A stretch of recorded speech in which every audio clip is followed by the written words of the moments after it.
There we go. We're live. Kicking off the Cotton Bowl here. Desmond Howard's talking like an idiot again, but that's typical Desmond Howard. Let's say hello to some people who jumped in here a little early. Ryan Willie was first in the chat. He says, hi, CFM. Go Buckeyes. Go Bucks. But Buckshot Kid says, oh, hey. Good to see you, Buckshot. Caden the Diesel Freak. Hey, Moen. Go Bucks. Seeing a lot of Buckeyes here. I love it.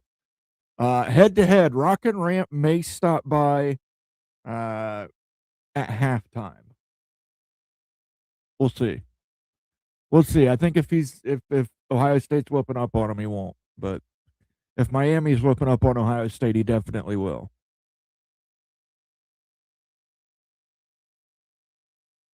Let's go. OH, is it time yet? It is time. The Big Lubbock is first. Outlaw Skies is second or third. The other Gygax is here. He says, hi, everyone. Good to see you, Daniel. Stormy Cyclone says, hey, Moen, good luck.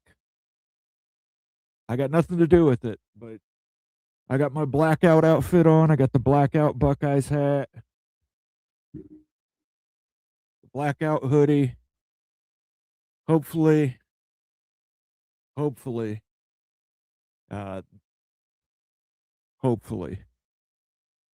just keeping my fingers crossed.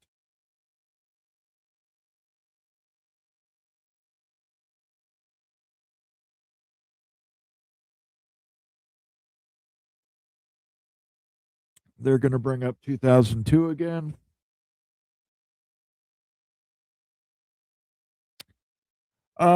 I'll probably drink a little bit of the brown stuff, but I'll probably wait till the second half.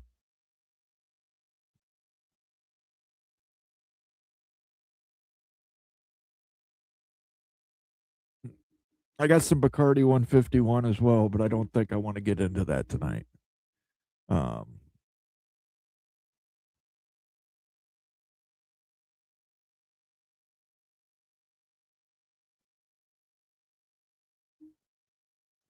All right, so it's 7:30, so we can expect kickoff will be at like 8:45.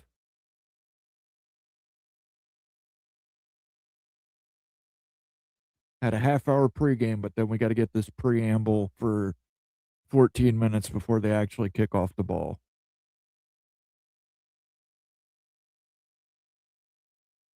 This game's either going to be close or it's going to be a blowout. I don't know. $2 super chat from Caden the Diesel Freak. He says Buckeyes 34, Miami 14. I would consider that a blowout. I just hope Ohio State gets off to a fast start. It has to get off to a fast start. Let me see here. Teams. Let's find Ohio State on here. Let's party, Columbus. Oh, there's something. Let's party, Columbus. Of course, that took place. That was the interception that led to Ohio State going to that BCS National Championship game in the game against Michigan.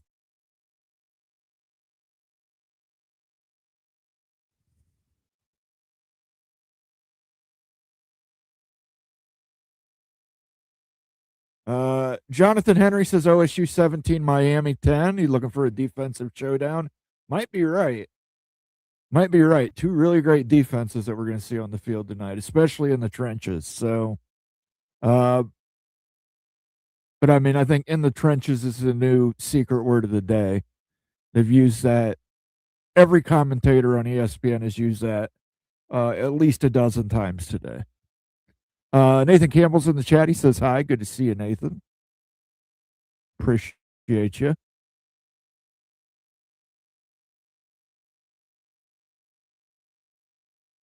Going to be a rock fight, tense all night.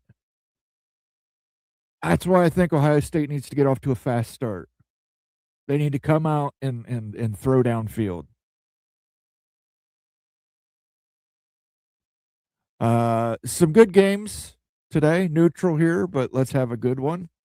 Yeah, I mean, there have been some great games.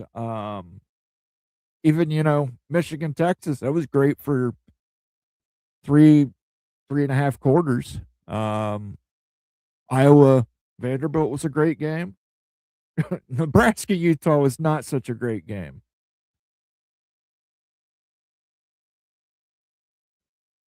Moen, I figured out the narrative. If the SEC loses, the games don't matter, but if they win, the SEC is the best conference. Yeah. All we used to hear about was bowl records and bowl season when the SEC was winning. Now, when it happens, it doesn't matter. There's opt outs, et cetera, et cetera, et cetera. It just means more ... uses, because that's all I hear from them. TCU game last night was awesome. I fell asleep during it. I woke up and had to Google and find the score. I'm so mad at myself. But I may have had something to do with falling asleep. I maybe had a little too much of the brown stuff. Bulldog Mississippi's in the house. He says, "What's good, Mafia? Good to see you. Mississippi State Bulldogs represented." Mosito is here as well. Happy New Year's Eve, CF Mafia community. Absolutely. Happy New Year's Eve to everybody out there. Make sure if you're drinking, you are not driving. Get a designated driver, Uber, Lyft, bars. There's all kinds of free options out there. Who is the MVP tonight going to be? That's a great question. I think Carnell Tate is your MVP. I really do. I think people get so focused on Jeremiah Smith, and Carnell Tate is just such a rangy receiver. I think Carnell Tate's a top 10 pick in the draft this year. I know a lot of people think that's high for him, but he really does. I'm a Cincinnati Bengals fan. He really does remind me of T. Higgins a lot. Just an ability to go up and grab the ball. So I'll say Carnell Tate. A Texas fan told me they had no defensive coordinator. Michigan had no coach. Well, they had Biff Poggi.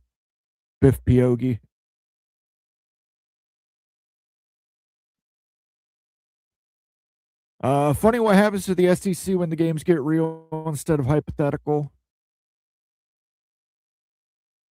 Listen, I'm proud of the Big Ten for doing as well as they have so far. But at the end of the day, I feel this brotherhood that I guess the SEC fans felt all the time chanting SEC. But I do think it's hilarious when the SEC does lose that all the fans in the Big Ten start chanting SEC. I did find that funny when Tennessee lost last night and the SEC chants broke out. Greg's Disney and Greg's Expedition. Greg is here. He says, "Hey everyone, go Buckeyes." Good to see you, Greg. Coy's in the house. He says, "Hi all. Good to see you, Coy." Jason Spangler, the SEC took the crown of being the best basketball conference in 2024. It's nearly impossible to be both. Times change.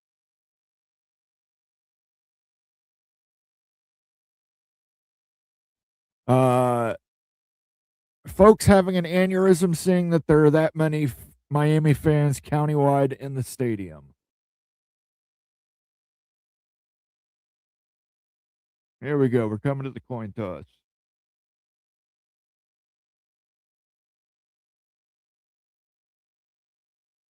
Two versus 10. Here we go.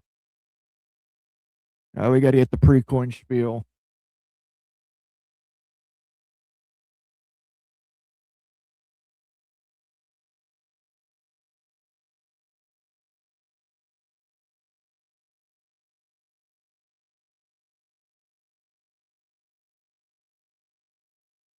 Hearing a lot of "Let's Go Canes" chants.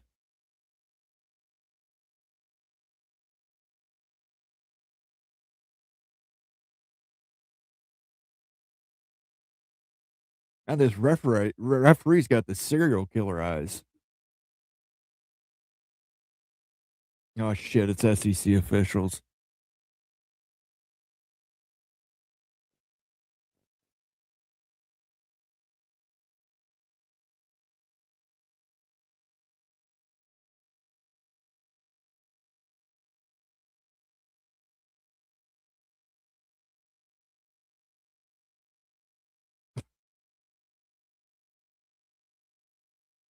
The goddamn medallion, not a coin.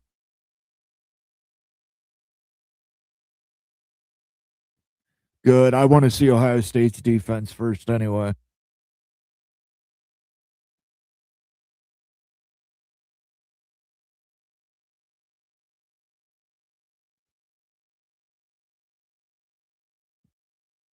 My Mississippi State can never be fraudulent. We were never legitimate. I don't know. When Mike Leach was there, at least it was fun. Ohio State about 34-10.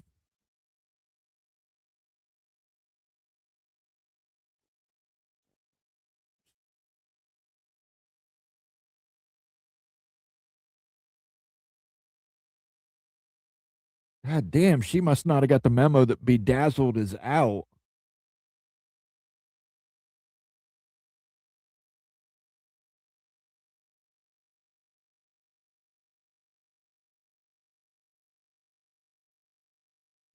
Shiny.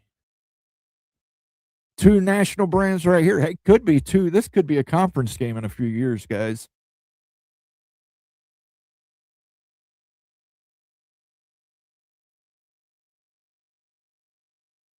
Fast, physical, violent, and relentless. And poor clock management. Don't forget poor clock management, Mario. Miami players do look bigger and more in shape, at least for the coin toss.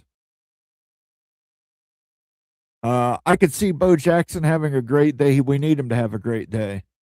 We've got to get the run game going at some point, and I mean like really going like last year. Which conference has the good officials? I like the ACC conference because then when it goes to review, you get the ACC review thing. But I understand that they're not doing that in the playoffs. So, but I would take Big 12 refs over SEC refs. I have bias against the SEC refs since last year in that Texas game when people started throwing trash on the field and suddenly they start picking up flags and, you know. But I guess Miami fans, Ohio State fans, if something doesn't go your way, throw trash on the field. These are our SEC officials. Where's Rock at? He's in Southern California right now. He's probably watching the game. He might be here for halftime, but we'll see, Skaven. He says he's going to drop in for halftime. I don't know. Have to see.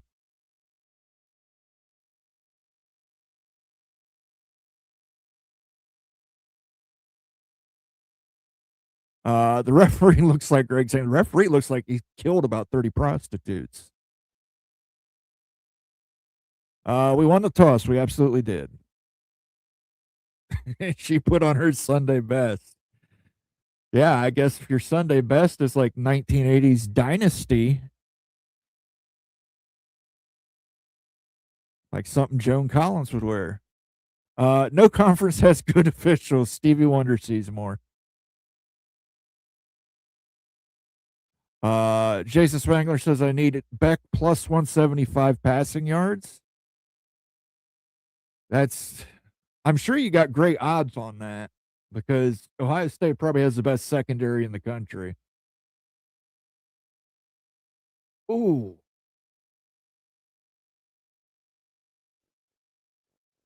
man. Downs may win MVP.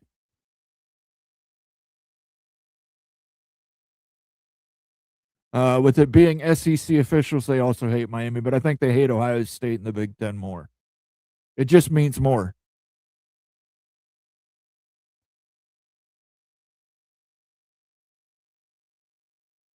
Third and long. Here we go.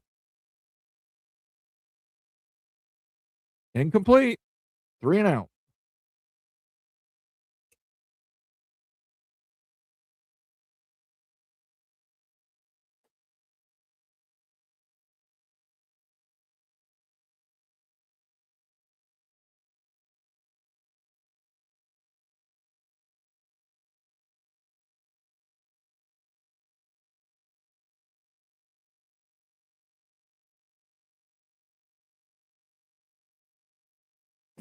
Hey, ref, open your good eye.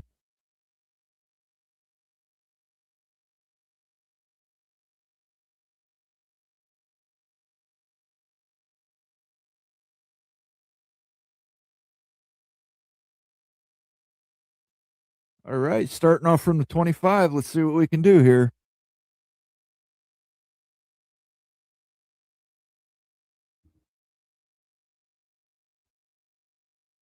There you go. Little of the brown stuff. I've got some Bacardi 151, but I don't think I want to get into that tonight. I'm hoping not to have to get into that tonight. The nice thing about rum 151 is it's flammable. It lets you know right away when it hits you it's going to be dynamite.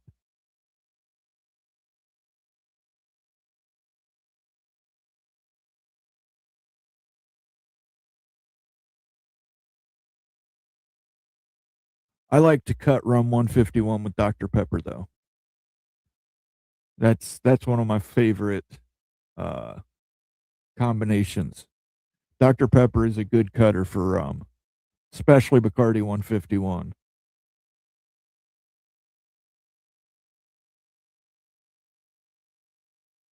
Whoa. That was a bad decision, Julian. Let's not make any of those. They're trying to get up tempo. I understand why. They want to make sure that Miami's defensive line doesn't start pressuring Julian, but at the same time, there's up tempo and smart up tempo. And throwing the ball 20 yards across your body across the field, I hate those. This is like last week when Texas A&M tried to run a bunch of those. All right.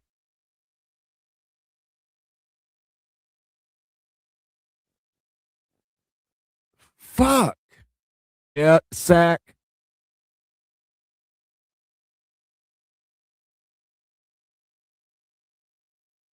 In the trenches, in the trenches.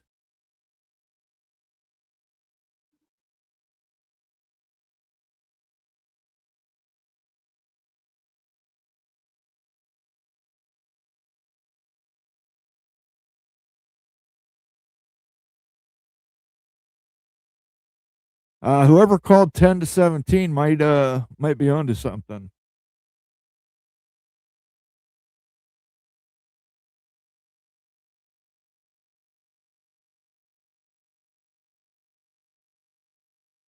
All right.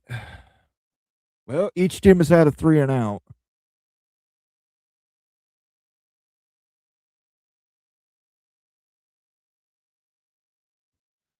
It was a good win for the Hawkeyes. It was. It's a good win.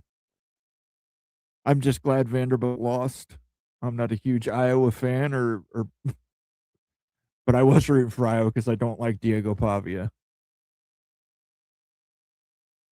Put the Bacardi in eggnog for the win. Ooh. Ever had flaming Dr. Pepper? Yeah. Yep. Um, so I say at least it lets you know right on the bottle it's flammable. I don't think I have that sounder on here. We do have some dirty work sounders, but we don't have that one. We have this one. Note to self, remember no matter how bad life gets, there is always beer. And we also have the Saigon Whore. And there's the Saigon Whore that bit my nose off! Oh, God bless Chris Farley. He was a genius. Welcome to the rock fight. You're right. So far.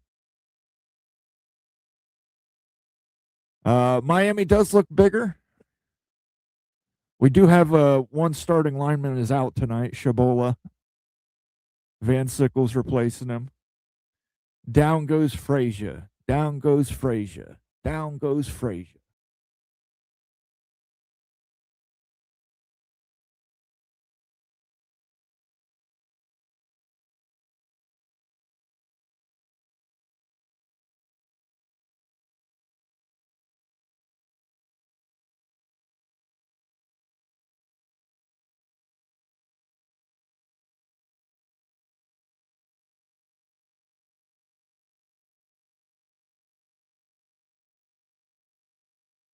Yeah. Maybe keep more jobs in Ohio, buddy.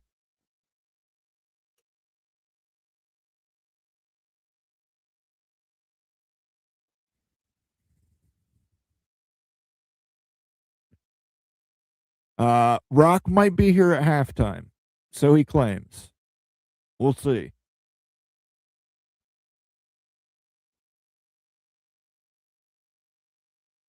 I might need to adjust this a little bit.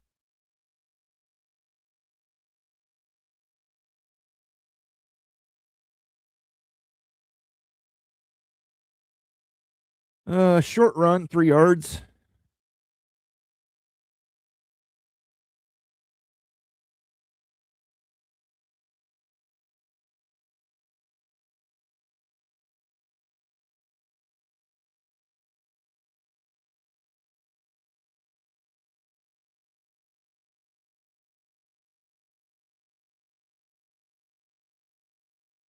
First down pass.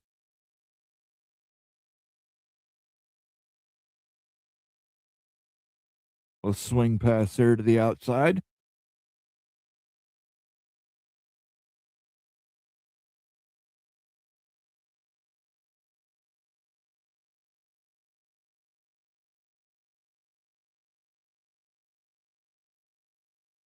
First down, Miami. They're in Ohio State territory. Carson Beck's got old eyes. Got stoned eyes.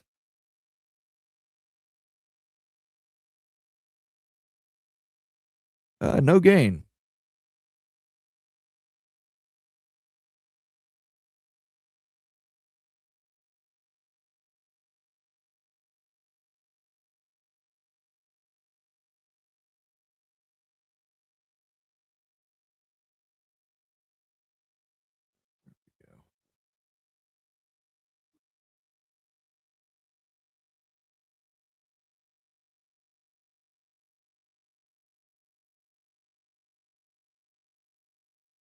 Dropped.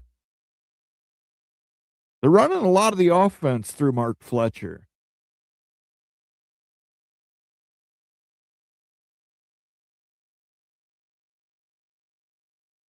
Ohio State's got to put somebody back there to keep an eye on him.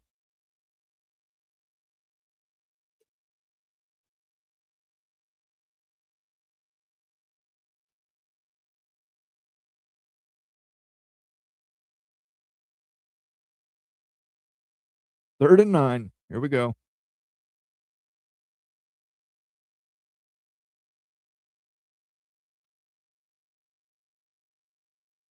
Oh, complete pass.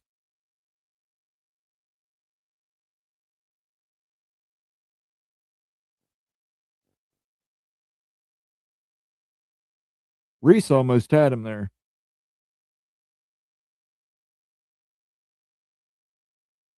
It was close.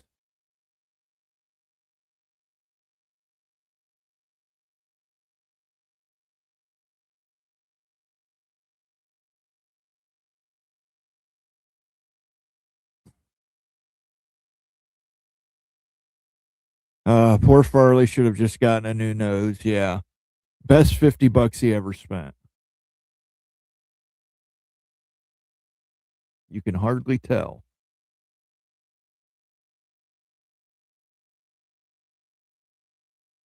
Wildcat formation, Malachi Tony got a short gain.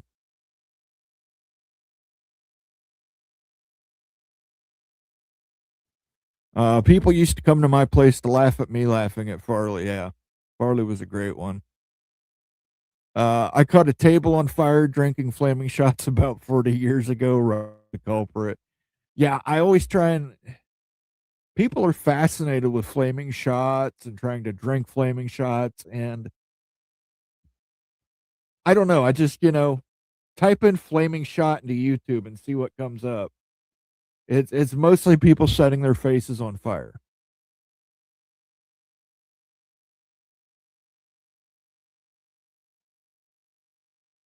Fat guy in a little coat. Not enough pressure on Beck. Give Matt Patricia time. He likes to scheme, and he'll make adjustments.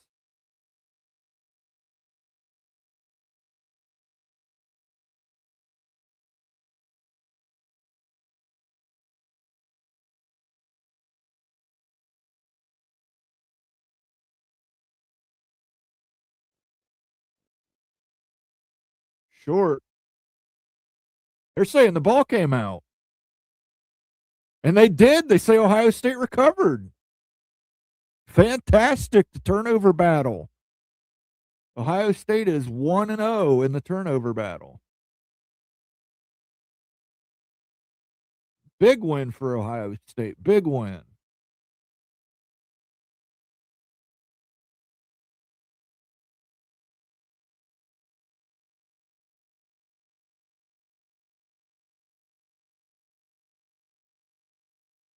Oh, yeah. That was a fumble.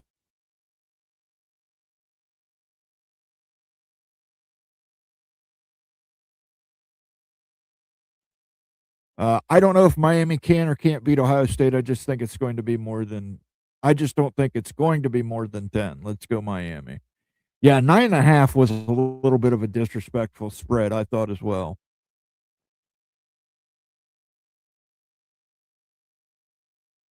I don't know, Coy.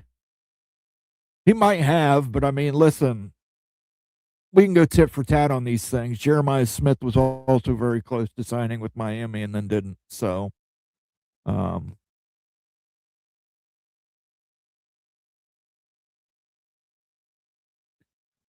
Monavision, are you going to do a Wisconsin watch party like the state of Wisconsin? I don't know if we can get a live cam feed there, but I know it's going to be a little cold there. I don't know if it's cold enough for ice fishing yet, but maybe do a live stream of someone ice fishing. I would totally watch that.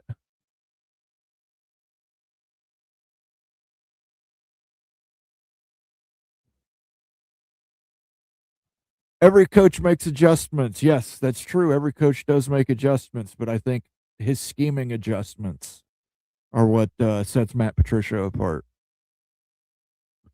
He will run one scheme, and if it is not working, he will completely adjust and flip to a new scheme. A lot of coaches don't like to do that.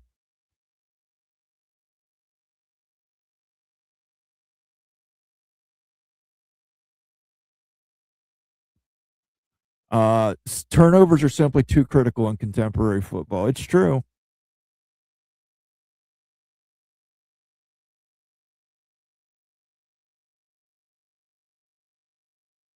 Come on, Day, make them pay for it. This is going to come down to Ohio State's offensive line has to protect for Sayin. Or Bo Jackson's going to have to start popping off some big runs. If they just leave it to the defensive line of Miami, they're not going to win this game.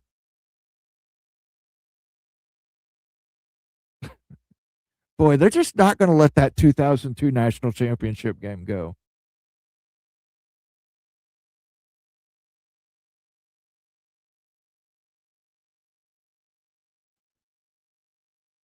They're shit talking Miami again.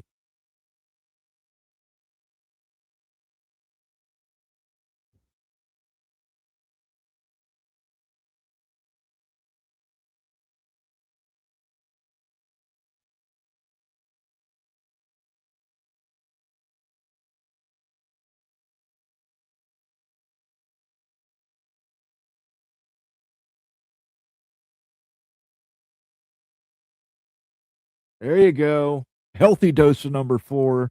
First down for Jeremiah Smith. That's what we need.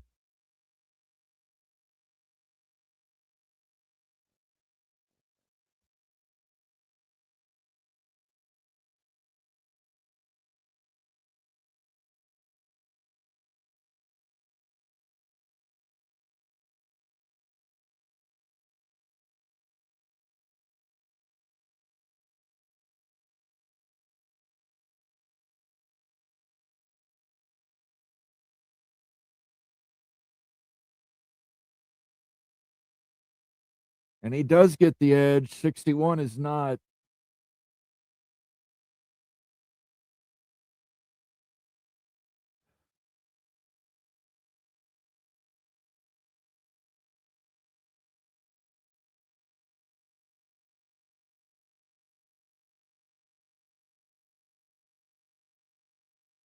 Damn. He's a good defensive end. I mean, just positioning.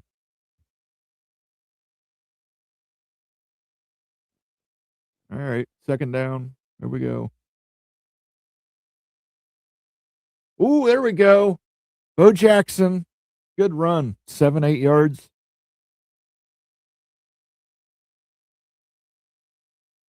What am I? 3rd and 4? 3rd and 4. $10 super chat from my friend Ricky Tungate. Good luck tonight. Tomorrow is IU's big day. Good luck to the Indiana Hoosiers, Ricky. I'm pulling for you. I think nothing would make me happier than seeing Alabama beat by Indiana. The ultimate traditional CFP guy versus the ultimate upstart. Incomplete pass to Tate. So we're going back to punting.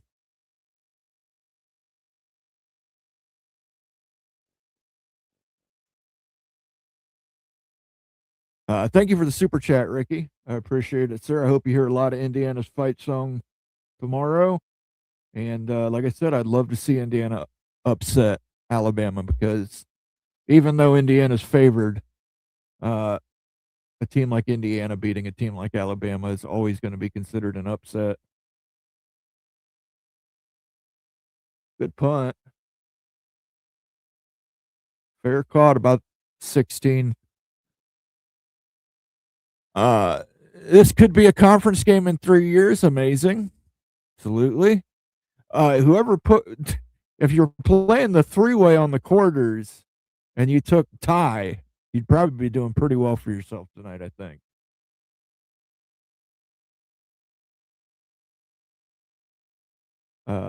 Got to give 5-loss Duke a shout out.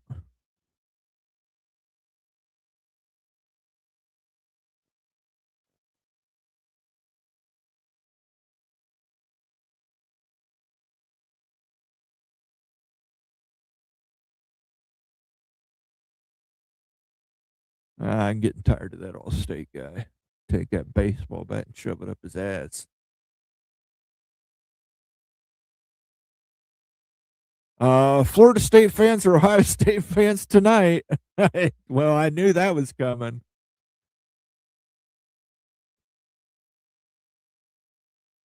I need to do Ryan Day's beard coloring system. Mine is getting very gray. The man just has a naturally dark beard. I don't know why you guys can't believe that. But bearded Ryan Day is much stronger than clean-shaven Ryan Day.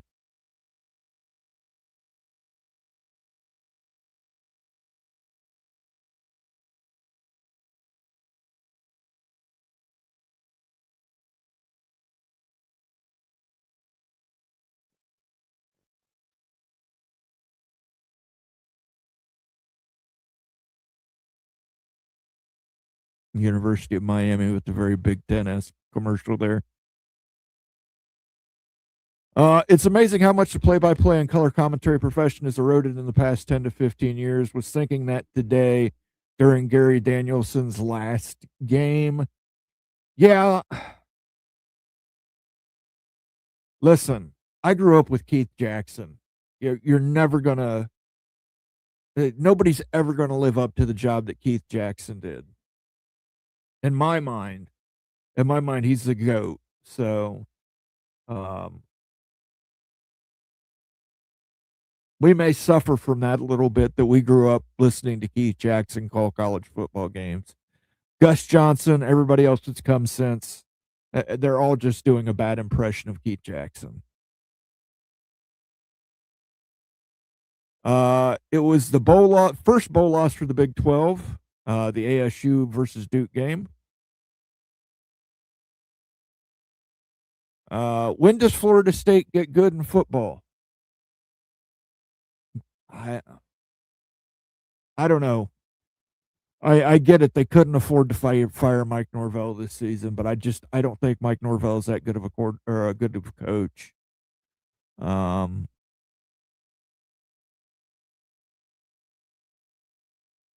Here we go. Ohio State on defense again.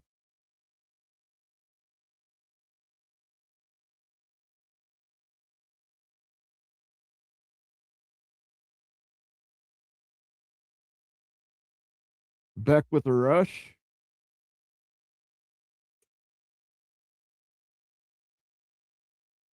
Now, you want to talk beards, Daniel Gygax? Matt Patricia has a magnificent beard.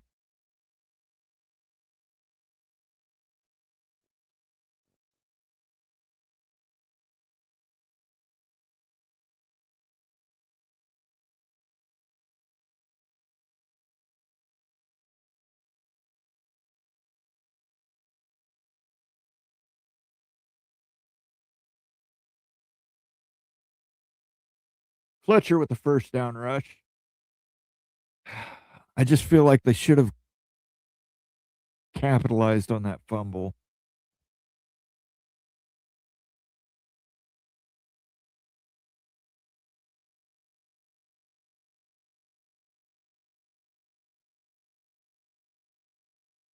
Actually, whoa, Nelly. We'll give you a little Keith Jackson here. Whoa, Nelly! On the banks of the Olentangy River.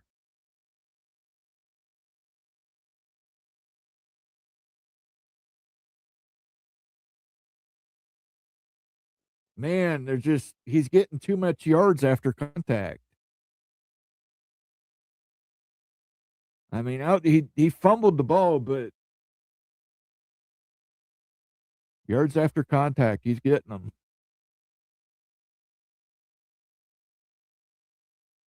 Boom.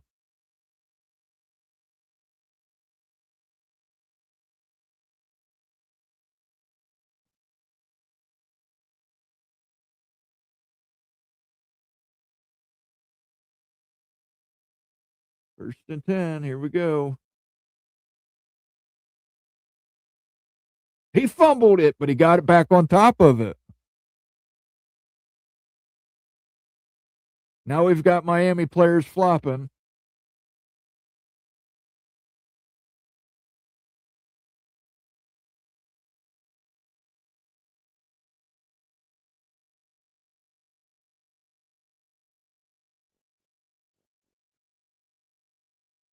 Yep, magnificent beard. How about the TCU Horned Frogs taking down USC? Huge game since bowl games matter to the Big Ten. Well, they matter to some teams in the Big Ten. Apparently not USC and Michigan or Nebraska. Apparently Penn State and Ohio State will have to be the blue bloods that carry the water for the Big Ten. Meanwhile, Illinois' Burt did a fantastic job last night. Struggle ball game, yeah. I don't know. Miami's moving the ball. Their offense is looking a lot better than Ohio State so far.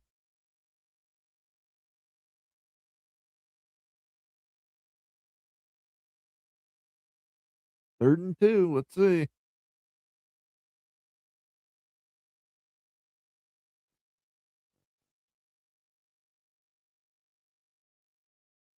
First down for Miami.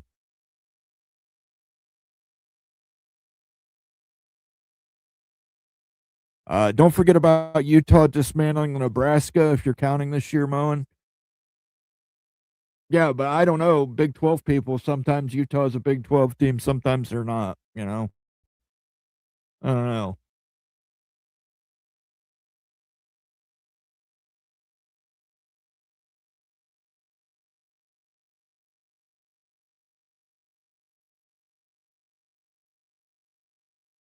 Very aware of where he is, but they let him get past him.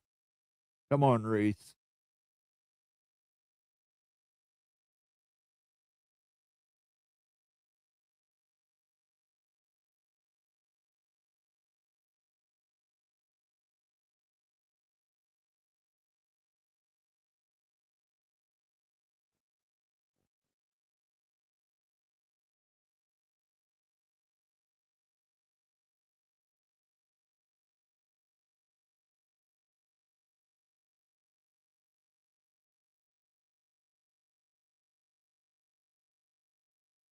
First down.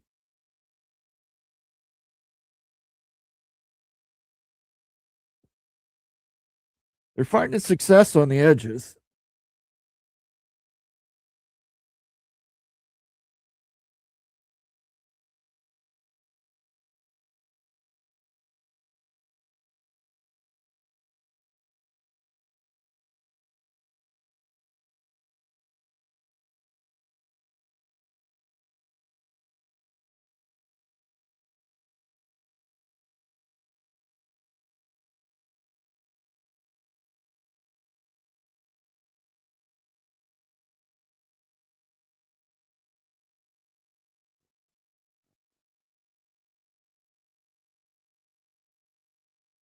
Pringle Jr. in the name.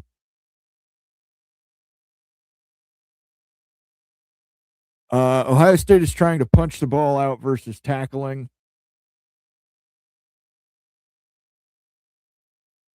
They better figure something out. Miami's driving. I mean, they're already in field goal range.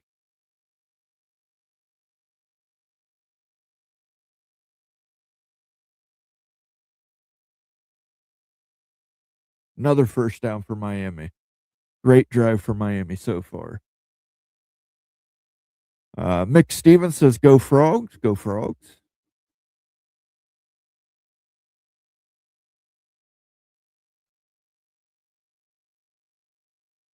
Jackson, Vern. Yeah, Vern was pretty good too. Musburger, Ron Franklin, Enberg, Kurt Gowdy, Greasy, Nestler. Yeah, I think that's the problem. We were spoiled growing up when we had all these great announcers. So we're always going to compare them to the greatest announcers that ever lived, and they're never going to live up.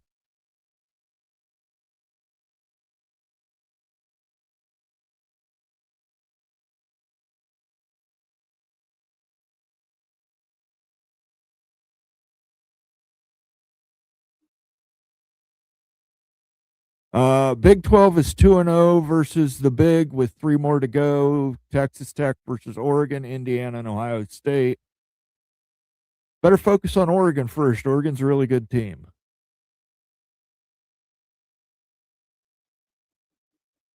Worry about the game you got in front of you, not the games that you hope to have in front of you. You know what I mean? Obviously, the media bias was clueless in understanding how great Big 12 football is. Once again, there's nothing we can do about it. Large alumni bases will win out over achievement. Again, I prefer an AQ system. Using my system, there would be 16 teams and 3 AQs for the Big 12. You'd have had 3 teams in this year in the playoffs. Unfortunately for the Big 12 and the ACC, the only thing that people are really going to look at anymore is the playoffs. Congratulations to the Big 10 for winning all the bowl games they've won, but the bowl games in the CFP are what really count.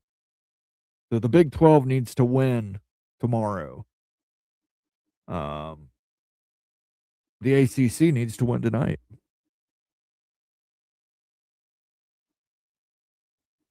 Will this game matter, or will there be excuses? Well, there will always be excuses.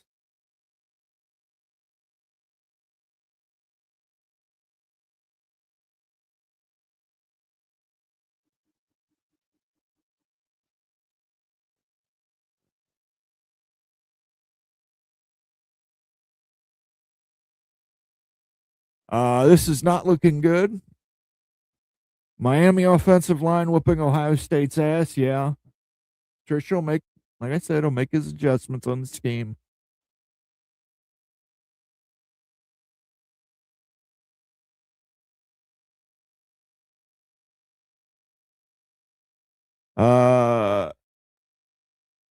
Did Greg pick Ohio State? That's a great question. I don't know if he did or not. If he did, I can't forgive him for it.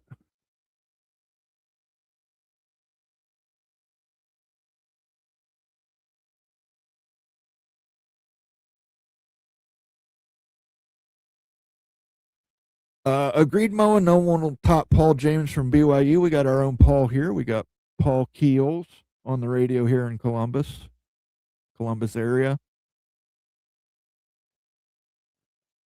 Usually next day you can watch the Paul Keels highlights on YouTube, where they'll overlay the audio from his call onto the game footage.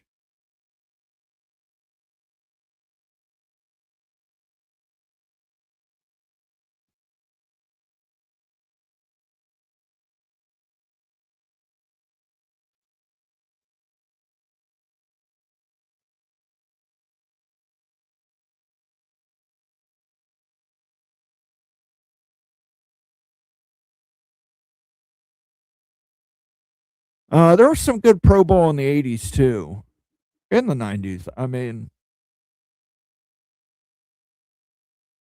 it's just, I think, again, and people would say I'm a conspiracy theorist. I think the Big Ten or the NFL nudges results. So,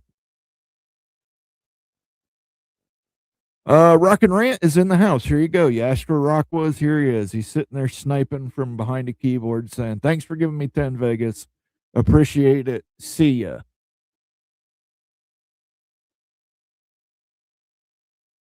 With a 16 team playoff, the Big 12 would have gotten 3 this year. Yeah, they would have. And that's what I'm saying. Under my system, the 16 team, they would have had 3 AQs. So they would have had them anyway, regardless of where they were ranked.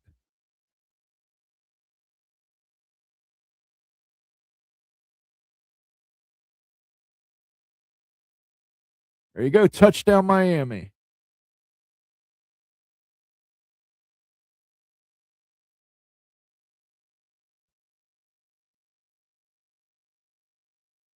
Oh, no. Greg has Ohio State winning it all. God damn. That ain't good. Join later. Got to go back to my solo zone. See, this is what I said. Rock's going to join at halftime if Miami's winning.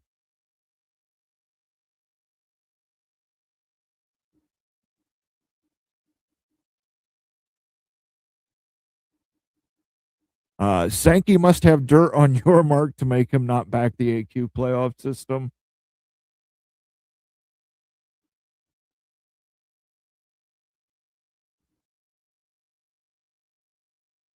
Let's go Miami. I now have a 17-point cushion. Don't get too cocky there, Sean.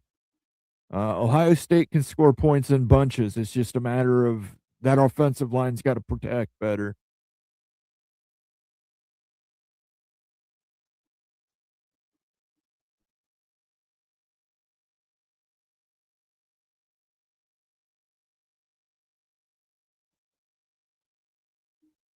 I swear ESPN must make money every time they play that "I'm Back in the Saddle" song.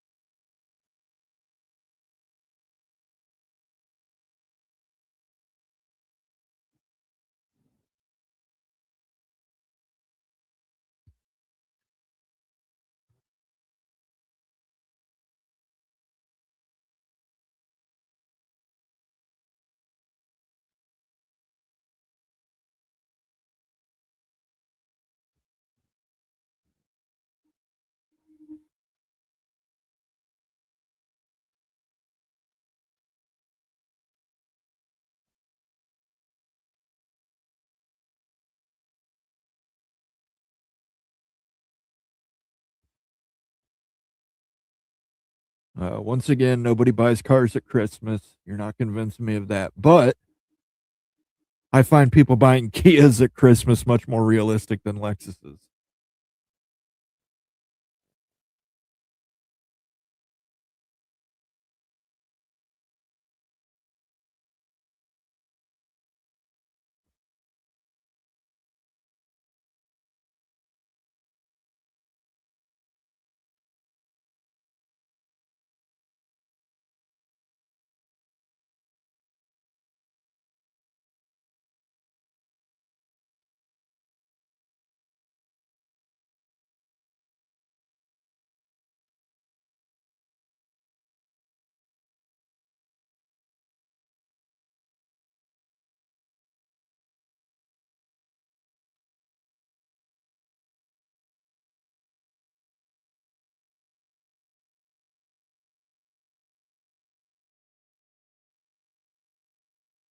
I don't get that commercial.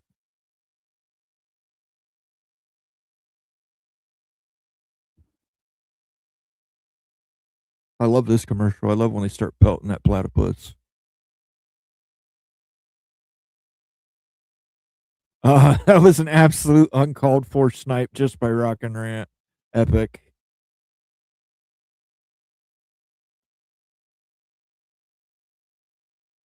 Yeah, he comes in when the Canes are doing well, and then he'll bounce. Ohio State looks off again. It's a protection. They need to get that vertical passing game going to be successful, and they're not going to do it if the offensive line doesn't figure shit out.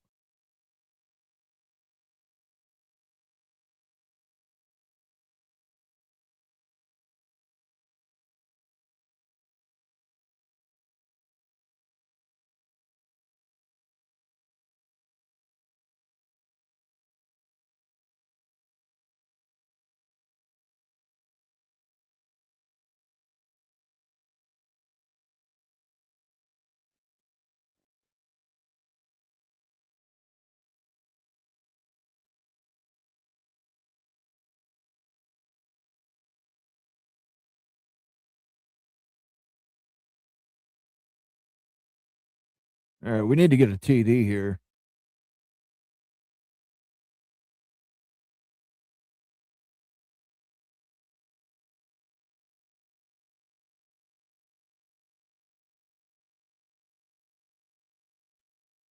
You got to make that pass, Sayin. There we go.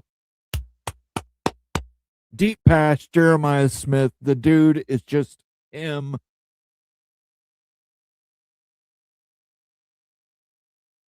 Look at this. Boom. Boom. Triple coverage almost.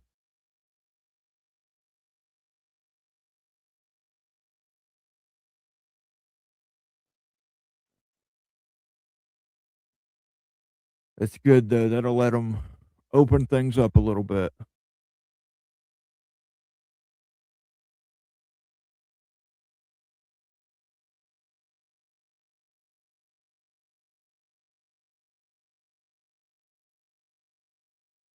Another sack.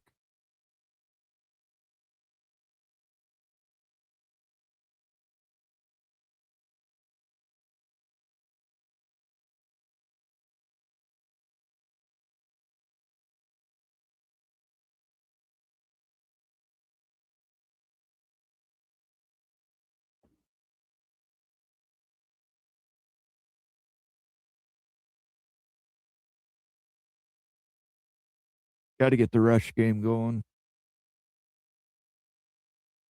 Come on.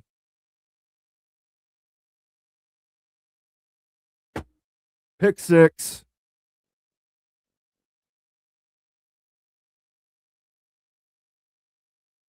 That was a terrible call. Miami saw that play 50 freaking times last week. They saw that exact play 50 times from Texas A&M last week. Why would you call it?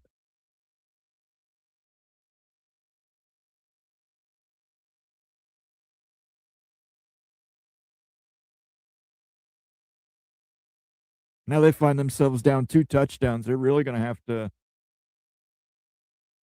figure shit out.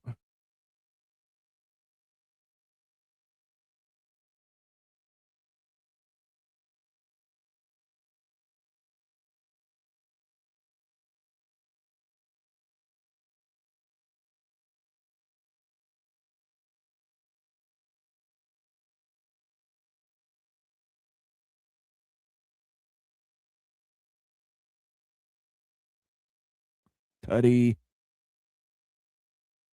Uh, FK Ohio State, FK Ohio State. Hey, Ohio State still got 9 national championships. 7.5 appears to be a problem. Yeah, but some people had it at 9.5. At least I can go to bed early tonight. You can. Might miss a great game though. I went to bed early last night. Missed one.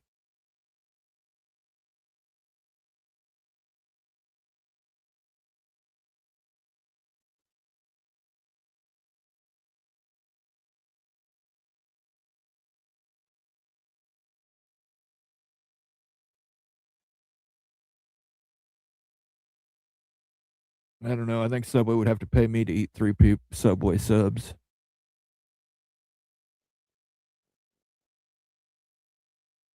The offense is what it is. They ain't winning this game. Big Ten is getting exposed. Come on. Can't block the offensive line does not look good, but I mean that pick six, 7 of those points was just a bad play call. I'm sorry, Texas A&M ran that fucking play 50 times last week. They ran those vertical, and it didn't work last week. I don't know why Ohio State would even try and run it.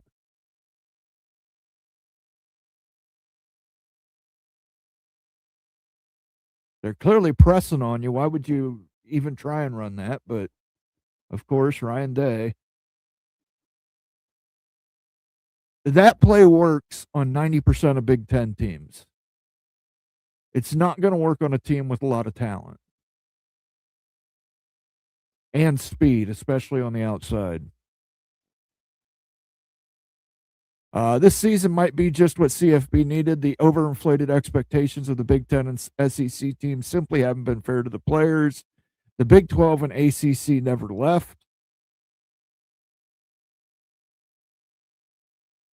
It is what it is. The College Football Playoff Committee is always going to recognize the Big Ten and the SEC above the Big 12 and the ACC.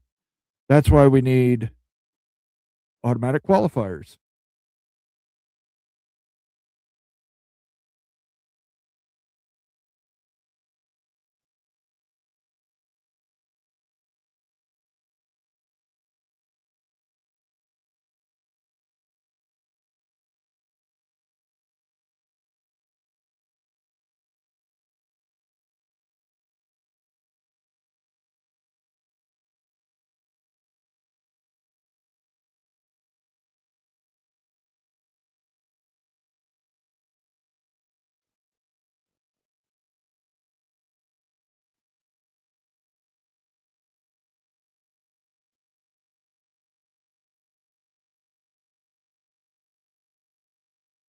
Yeah, and Jeremiah Smith missed the block.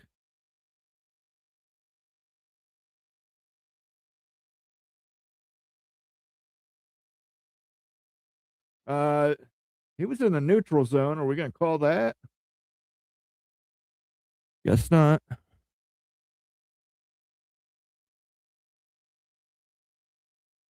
Well, that was just proven wrong because he threw a 60-yard pass to Jeremiah Smith, Marcus.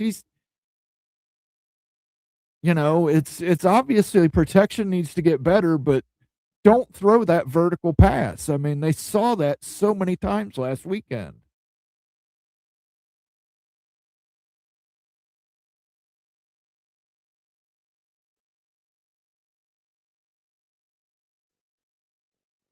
Like 50 times during it might have been a little over exaggeration, but go back and watch that Texas A&M Miami game. Texas A&M threw that route multiple times.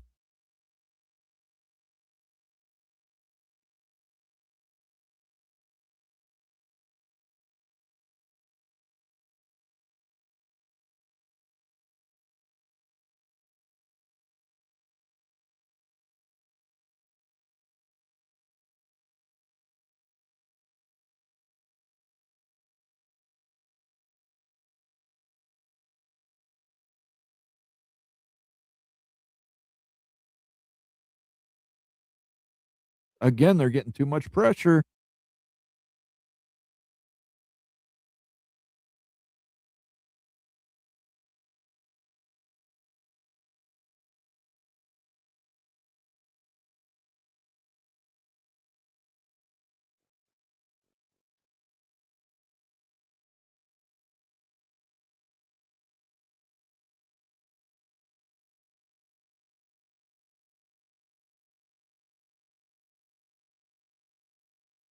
Somebody in chat earlier said that they don't call pass interference in the SEC.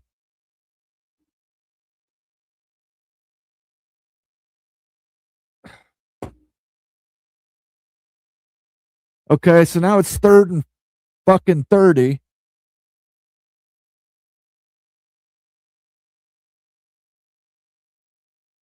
Jesus. Who was the running back there? Was he?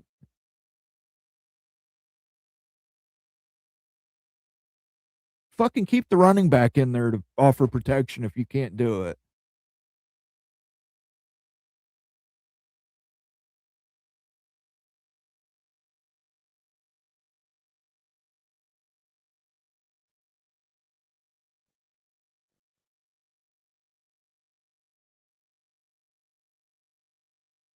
Yeah, they got to the 50-yard line. At least they'll have a better field position for a punt.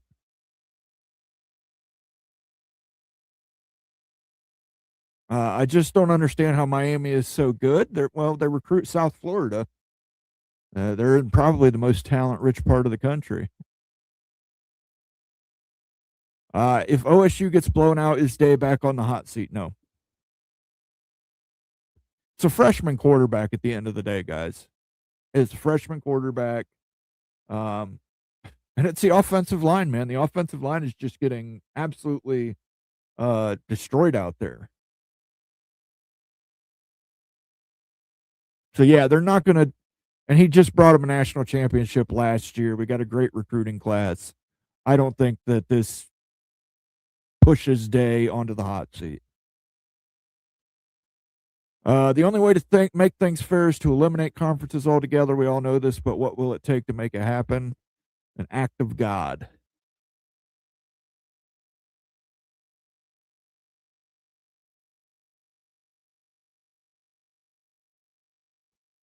Stanford looked better against this offense after being banged up by FSU and then traveling 3,000 miles to Miami Garden. Screen pass isn't the thing. That is what we were doing 2 years ago. Yep, we'd run that screen and get nowhere. And it doesn't help when Texas A&M ran it 40 times last week.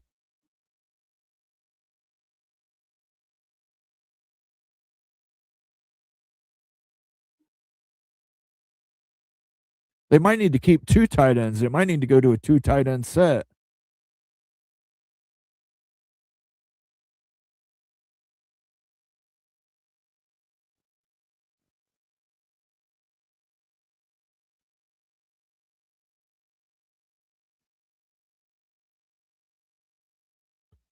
Sayin is going to get hurt bad. Yeah, there's clearly an offensive line issue here. Clearly. Becky is the 9,462nd commentator to mention dominating the trenches today. You must have not been here earlier, Becky, when I went on my rant about that. Maybe the Big Ten isn't as strong as people think. Well, they had the number 1, the number 2 seed, number 5 seed. You got 3 of the top 5. And those teams still got to play yet, so maybe people just shouldn't have been disrespecting Miami.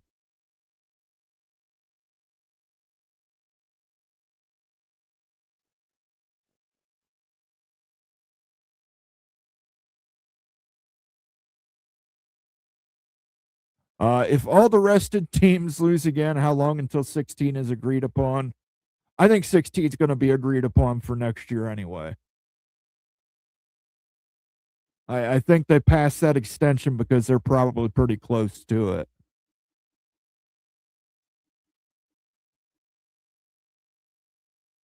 Yeah, the winner of this game does not have an easy draw because I think Georgia's going to beat Ole Miss, and I think Georgia might be the best team in the playoffs.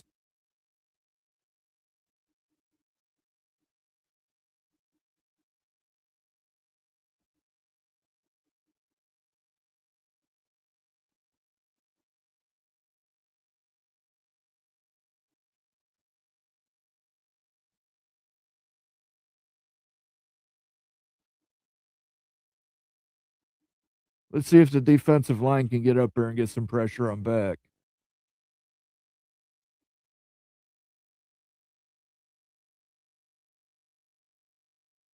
Short run. Thank you for the super chat, Becky. Oh!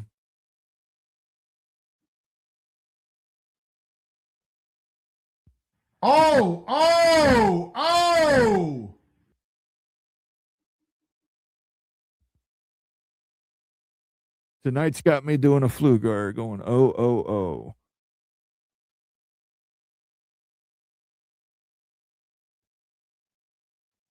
Only way to make things fair and avoid return of black market is to unleash NIL, just like legalizing marijuana.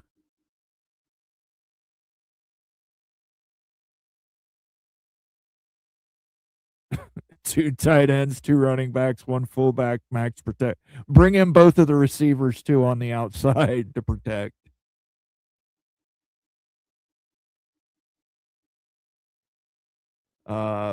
But I mean, it's a great point. Having the best receivers in America doesn't do you any good if your offensive line can't block.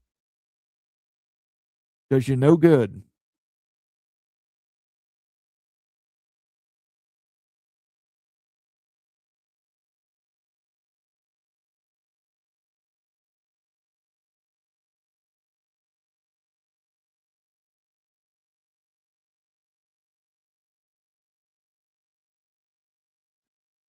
I know Indiana has looked 10 times better than Bama all season, but do people actually believe the University of Indiana is going to defeat the Crimson Tide in a playoff game? Makes the head hurt. I think they will. It's going to be a close one, though.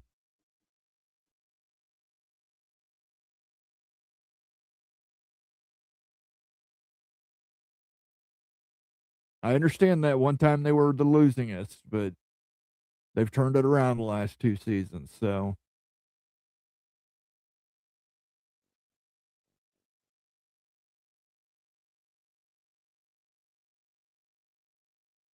Yeah, they're going to give them the first down, I think. Yep. I'm tired of hearing Ohio State hasn't played in 25 days.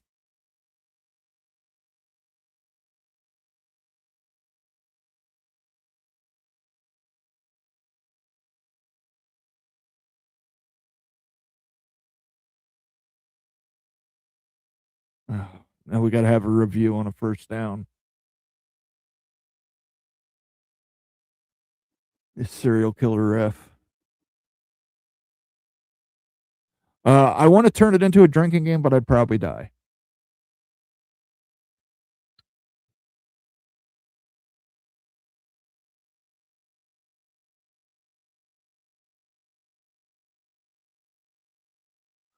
What are the odds that Rock and Rant jumps in here at halftime? I believe they're going up significantly.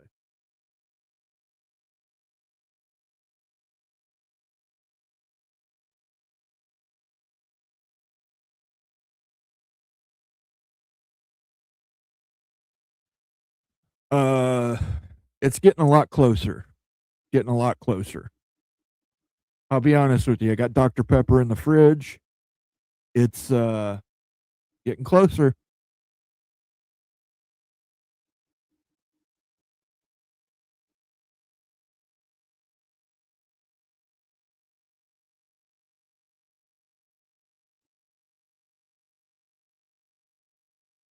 See, this is one of those things with video review. It's an inconsequential first down.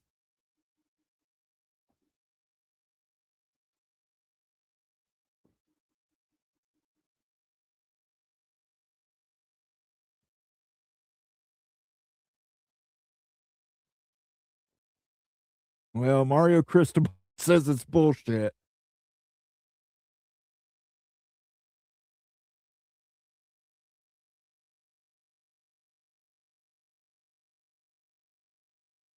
I don't understand. I understand being a coach and being pissed about it, but pissing in the ref's ear just going to make them more inclined to fuck you.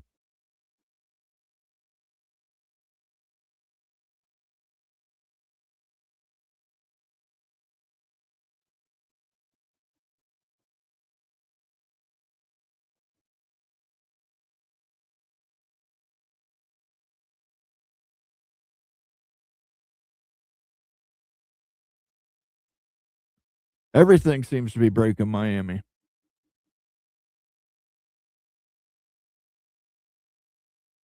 Good luck overturning this. You called it, Becky. I didn't. That drink does sound amazing. It is. Rum 151 with little Dr. Pepper. Any spiced rum with Dr. Pepper is good.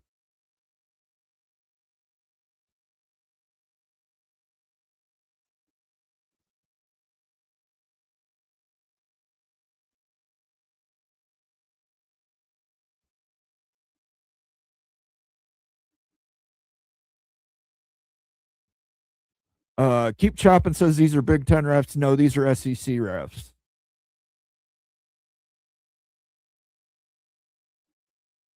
Spangler says I'm on vodka, Sprite, and OJ.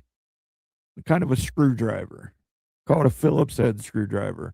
My drink of choice when I need to last for hours, nice and light. Usually, if I'm trying to last for hours, I usually drink beer. I like beer. I still like beer. But also shots. Shots in between keeps it nice and slow.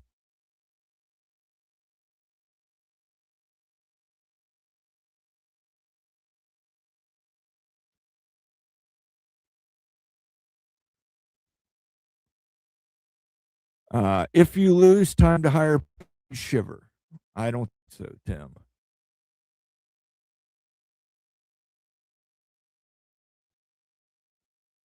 Refs probably just trying to keep the game close, I guess. I don't know. To me, it was inconsequential. I thought it was a first down. Mario Cristobal apparently felt the same way. But Ohio State needs to get a touchdown here. They need points.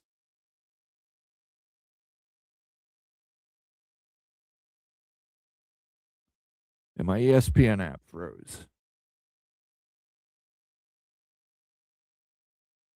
Because why not?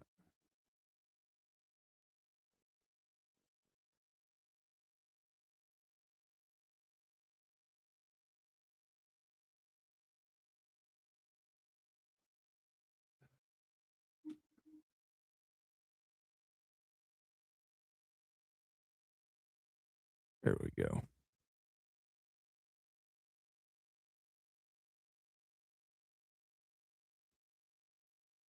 I'd bet ACC refs in Orange Bowl, Big 12 in Rose, and Big 10 in Sugar.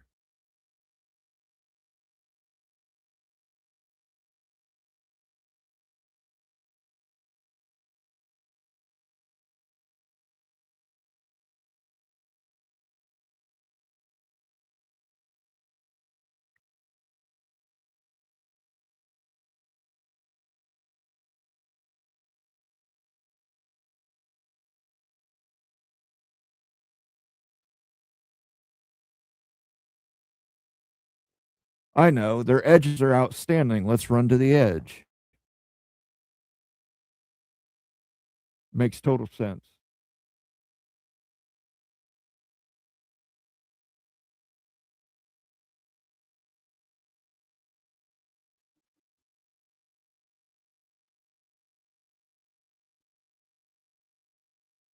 Well, I suppose if they keep running it, they can't sack Sayin.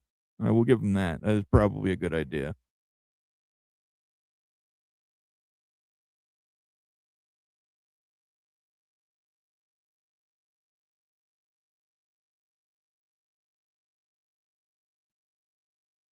That was a dangerous pass for Sayin to throw just for the safety and health of his tight end.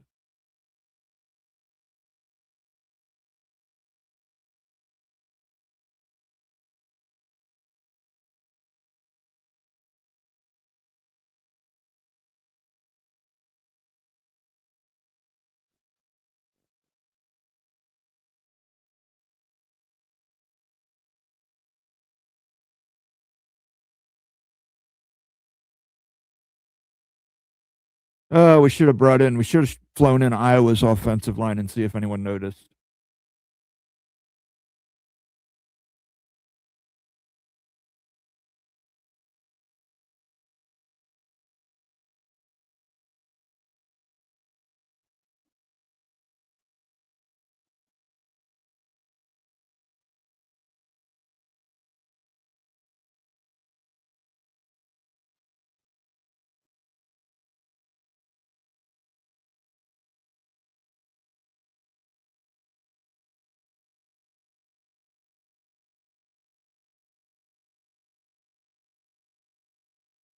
Well, I guess a lot of worse things could have happened.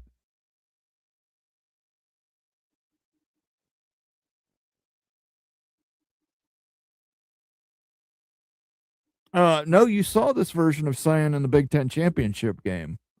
This is the same version of him. If he gets pressured, he panics. He doesn't step up into the pocket either. He wants to roll out and throw. I think he would do much better if he would step up in the pocket from time to time.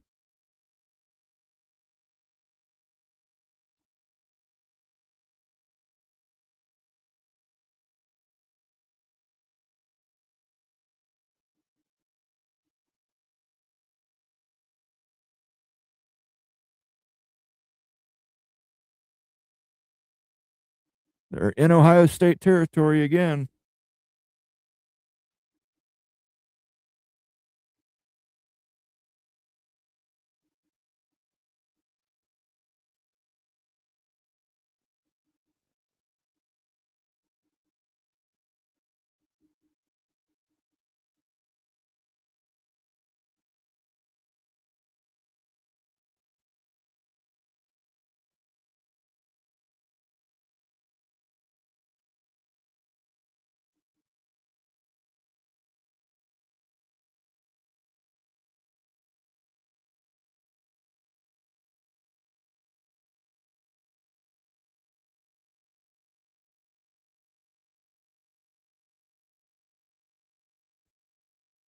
Yeah, halftime might be time for a cocktail. I might go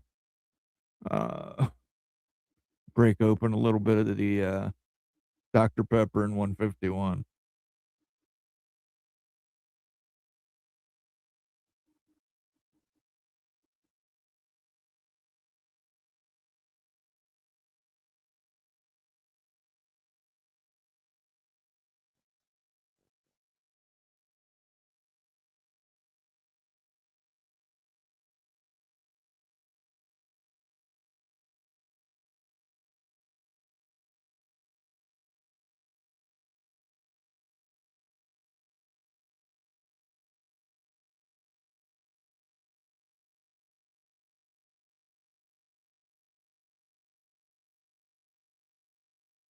Timeout.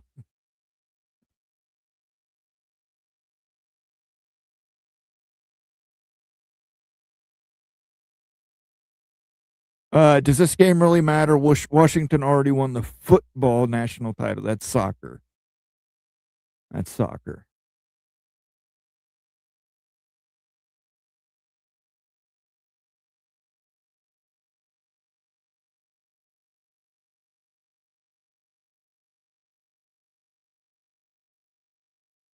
Freshman QB, they will blitz the hell out of him all game. Yeah.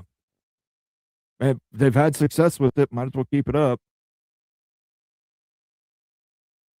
Show more of them cheerleaders. That was nice.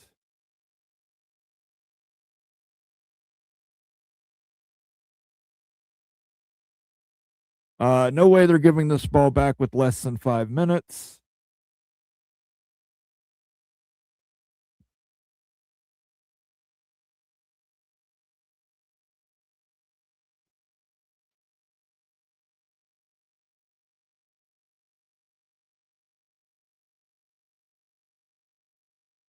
They won't release ref assignments before games. Way too many incidents involving Southern-based SEC fans threatening and intimidating.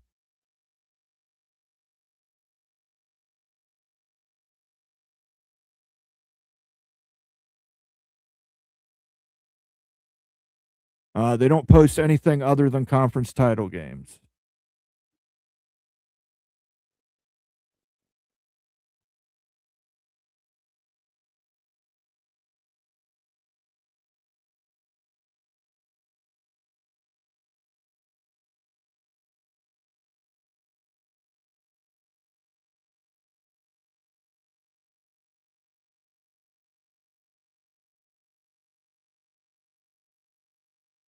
Oh, jeez. Got to stop, but they went forward and fourth, and they were successful.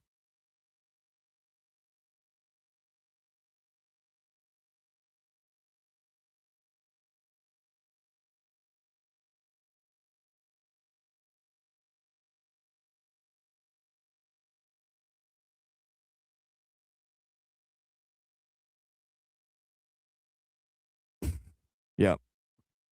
Got to stop or not. Well, shit, with NIL, I figured we'd see Texas Tech versus Miami in a 91 day. Just didn't expect it to be this soon. Listen, whoever wins this game is probably going to end up playing Georgia. That is going to be a very tough draw for whoever gets that draw. 21-0 would be tough to get out of. I agree. Ohio State does get the ball. Start the second half, though. They need to hold them here, at least to a field goal. You know, you would like to get a stop, but hey, man. Cristobal nearly got fired last year. What a turnaround. Well, he still had some clock management issues.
You need this game to get close because Cristobal is horrible in tight situations with timeouts and the clock. Nothing I can do.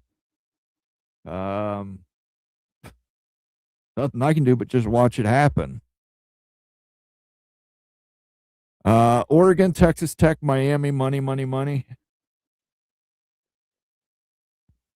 Tell them to bring me my money.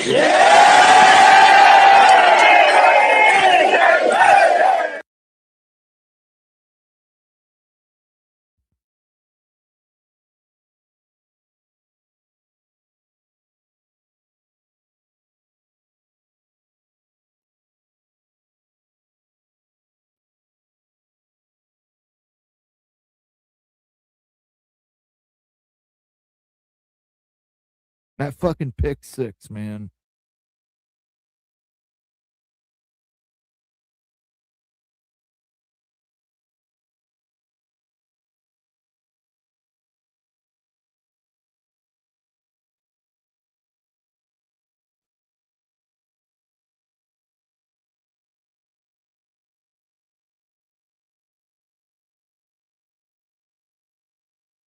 Well, they finally got a sack on back.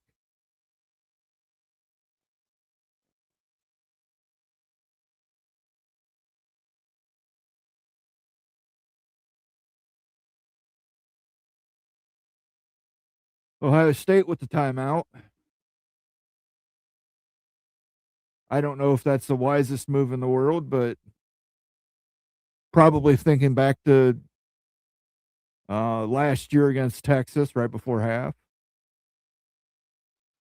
Maybe having just a little bit enough time is enough to get a big play to break.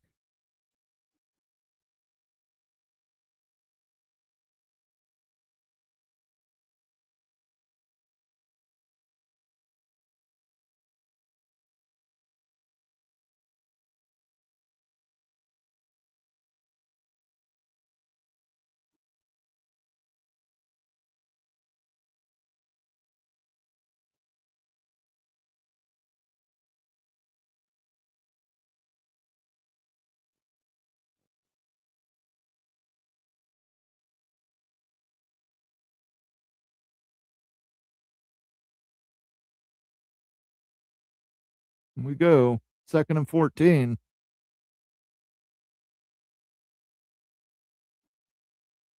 Oh, pitch to Tony, and he got taken down by Styles.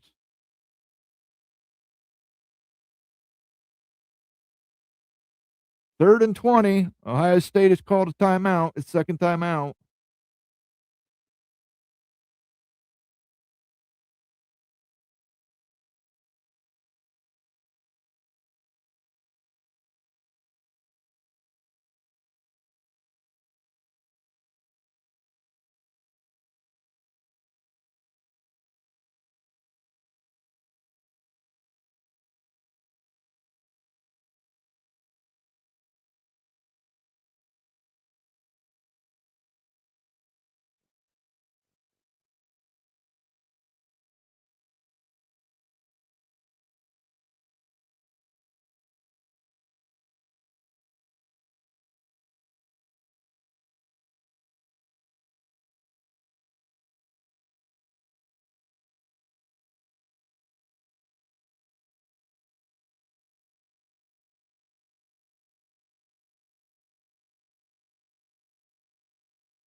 All right, 4th and 20. We'll see.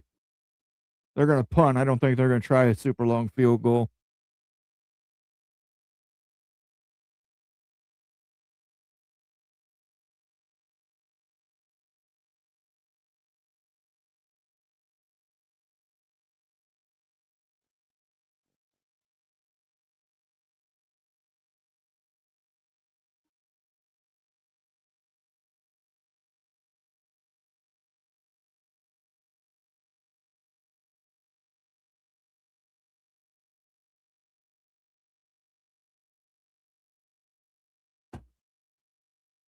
Everything is broken for Miami this half. I mean, even their punting game is strong.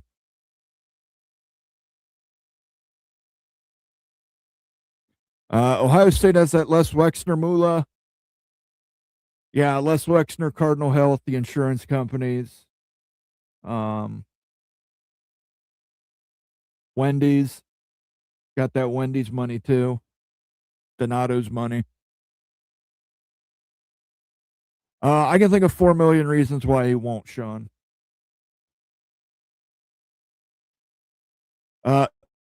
Smiths won't be eligible to go pro until after next season. He was a true freshman last year, true sophomore this year.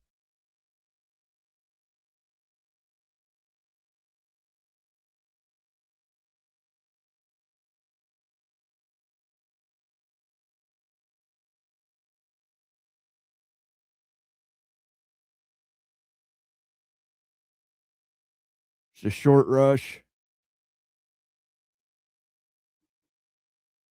Now Miami's calling timeouts, trying to hope they can get the ball back.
First down.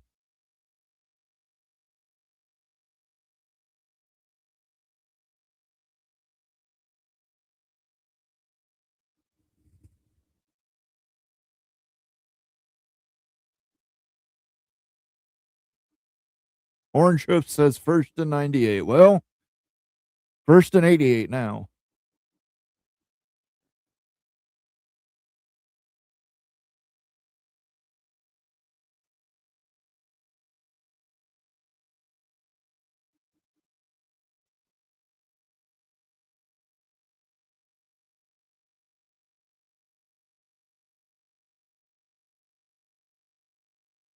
Good catch by Tate, but we're going to have to get a little more vertical if we plan to score some points before half.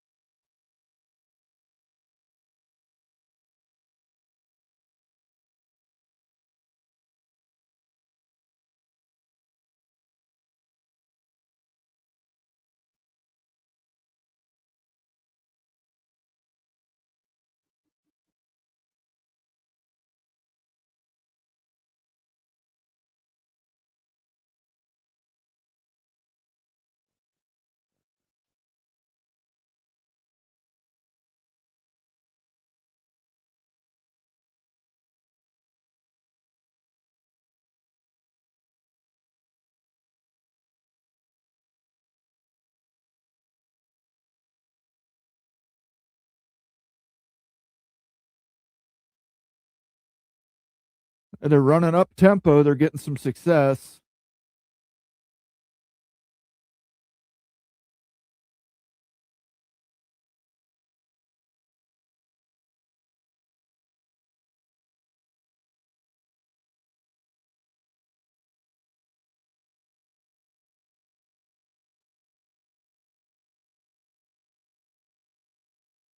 He tipped that pass, I think.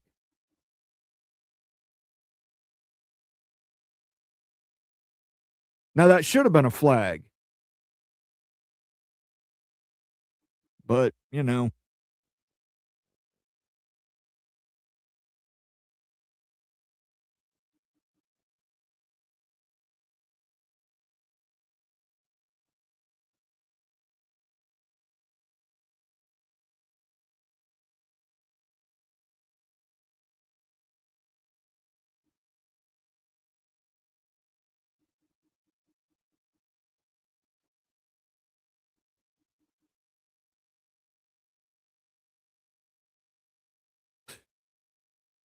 Let's not even bring up Jaden Fielding.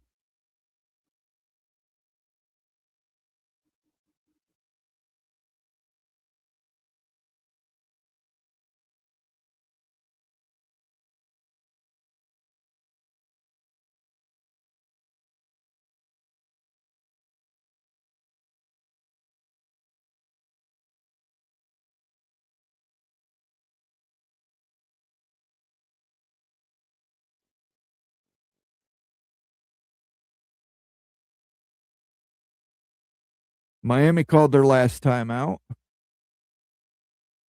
Who's the halftime show? K-pop Demon Hunters. You know, somebody mentioned that the other day too, and I didn't get the reference, and I was happy.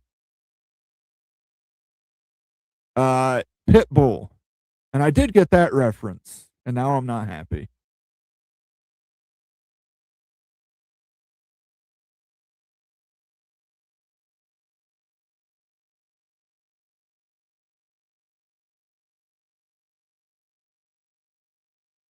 WWE is legal tonight. That was a good back suplex right there. He had him in that German. That was a German suplex.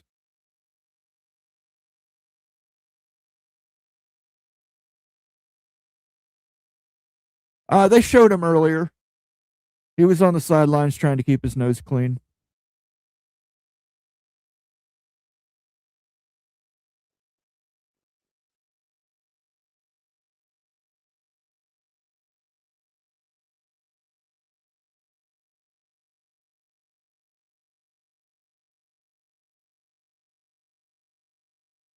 Okay, saying see something. He's changing up the play.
Well, they have no points on the drive right now, so.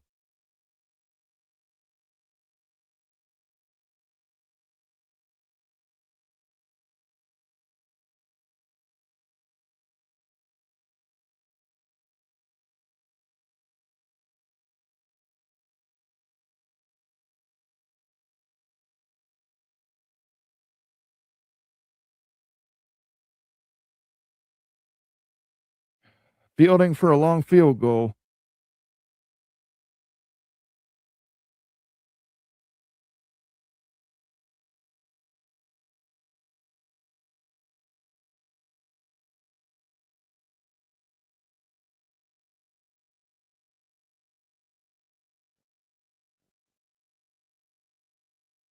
Wide left.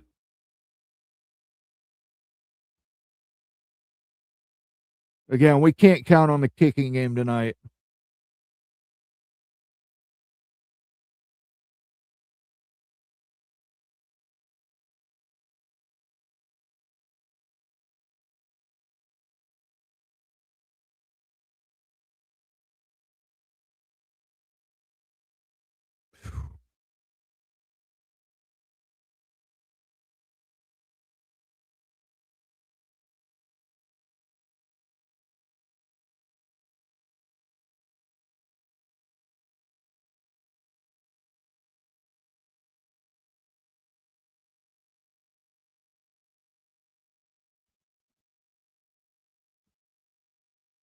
As a fan of a team whose head coach calls the offensive plays, it's not a good idea.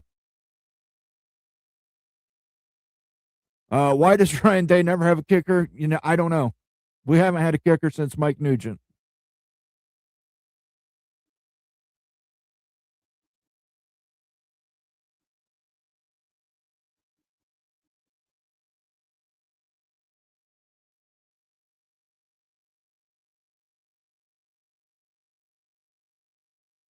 They ought to put that sideline reporter out there.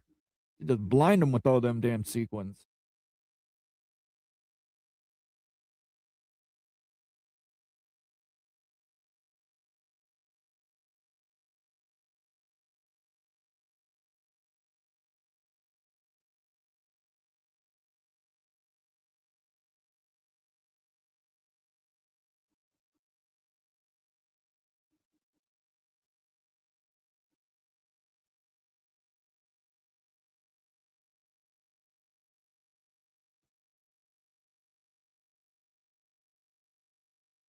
All right. I'm going to go fix a cocktail, so I'm going to mute the mic and let Rock jump in here. And I'm sure he will. But I'm going to go get some rum. So, for all those asking what the over-under on the rum was, it was 9:09 Eastern.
Oh, Rock didn't jump in here yet, huh?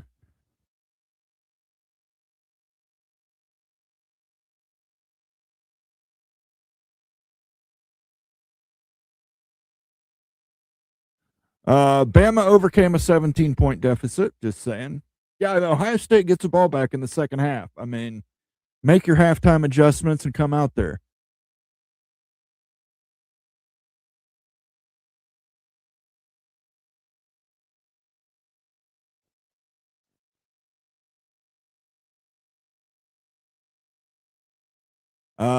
Day needs to go in the portal for a kicker. Kicking has cost us the game in Indianapolis, right? Last year against the team up north, absolutely right. And the Peach Bowl against UGA. I don't know. I think part of it is he gets locked in these loyalty things where he wants to be loyal to these guys. And I mean, like, I'm all for loyalty, but if they're not performing, you got to cut them loose.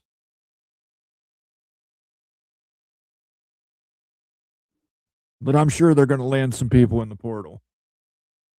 That linebacker that just entered from Pitt is probably going to be coming to Columbus.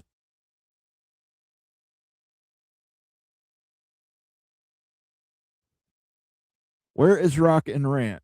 He's in Southern California. I don't know. He said he might stop by at halftime. We'll have to see.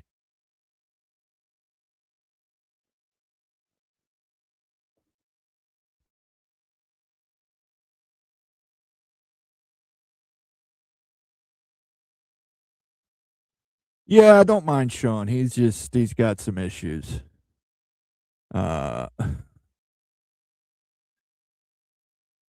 Just like that South Park episode.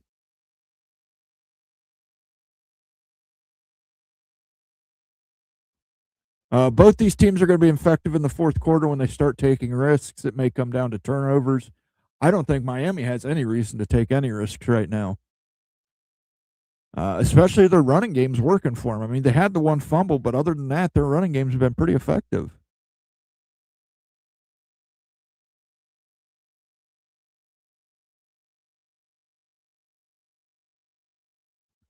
There are like 3 kickers in all the NCAA you can rely on. If I was head coach, I'd never try field goals outside 15 yards.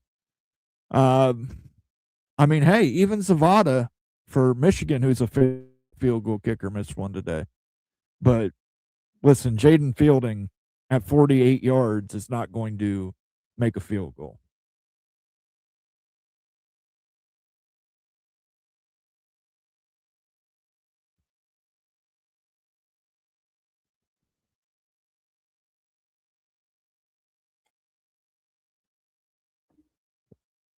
That should be a great Rose Bowl tomorrow, though.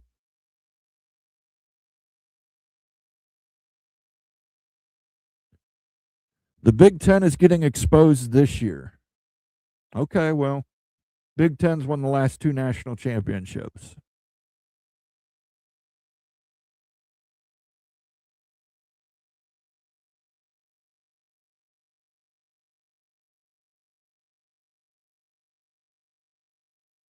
What did Miami steal? What did Ohio State steal from Miami? Jeremiah Smith, a bunch of other recruits too. We just got another one too. DJ Jacobs, the number 1 player in the 2027 class, is committed to Ohio State.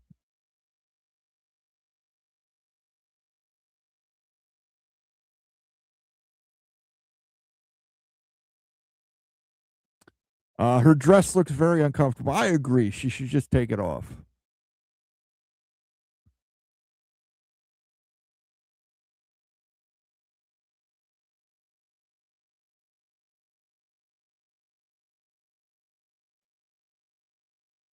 People are acting like Miami is up 40 if Sayin doesn't throw that pick 6 at 7-0. Yeah, but he did throw that pick 6.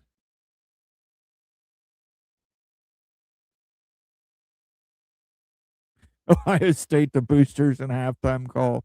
We got this, but we do need your commitment for more NIL money going forward. That's hilarious because the Alumni Association, without fail, when Ohio State wins a game, they will call you for more money. Even though the money doesn't go to the Ohio State football program, they like asking for donations after Ohio State wins, which, I mean, Makes sense. You're probably more likely to get a commitment for money that way.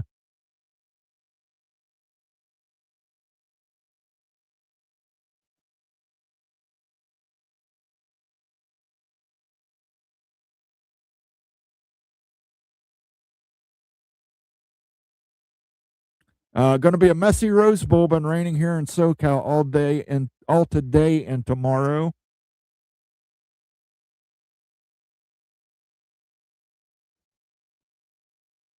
Rock didn't want to mess up the chi by joining us too soon. If he joins in the fourth quarter and Miami's winning, I'm just going to boot him. I'm just going to boot him.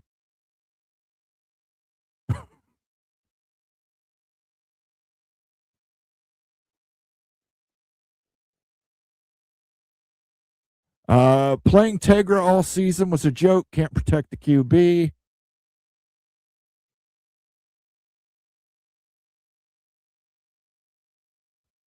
Miami should be thanking the Cal Golden Bears right about now. SMU would have won the conference and held the head-to-head over Miami. So there's another vote against Cal getting into the Big Ten.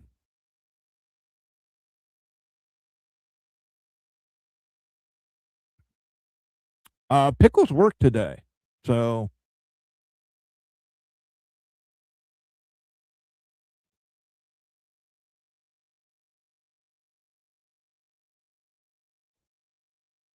I fucking hate this ESPN app. Every time it plays that damn hockey commercial, it freezes.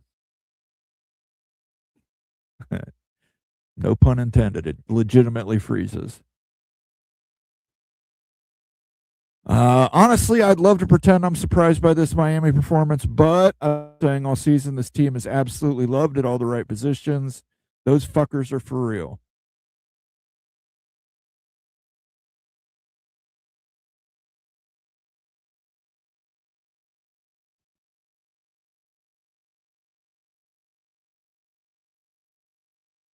Sad night in Columbus, Bobby. I don't know. It's still a half to go. All right, we got somebody here that ban user and delete their comments. There we go.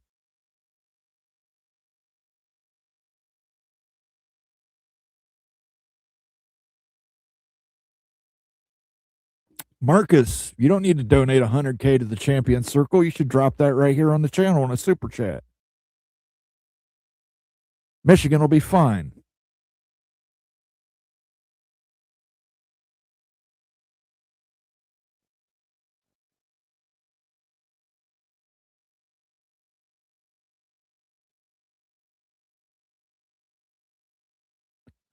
Texas Tech started using Reclam in 1936, whereas Georgia Tech adopted Ramblin' Wreck in 1961. Yeah, I don't know the history of it, but I don't know that I have a Texas Tech sounder on here. Maybe I need to do something about that. Oh, you know what? I do have a Texas Tech sounder on here. I've got the Texas Tech song. Or this one. Points more compelling than their fat little girlfriends. Now, their fat little girlfriends have some obvious advantages. For one thing, their fat little girlfriends are telling them what they want to hear, which is how great you are.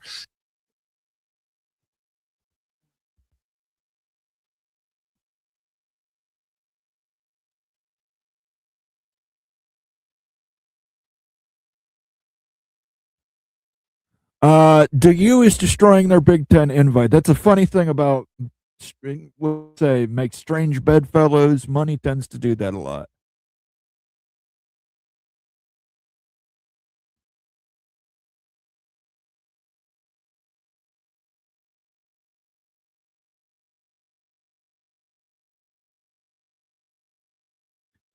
If the Big is down to 2 teams tonight and SEC down to 1 team by tomorrow, what do you suppose the narrative will be?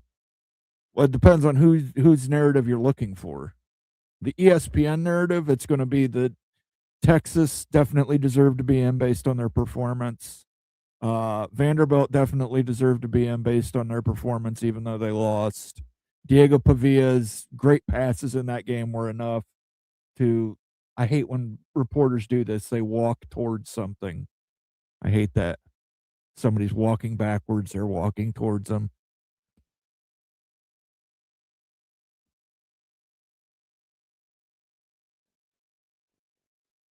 Not 100K.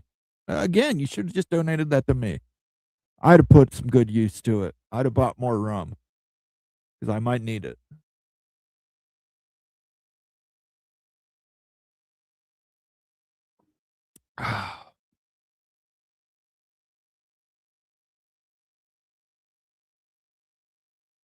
Here we go.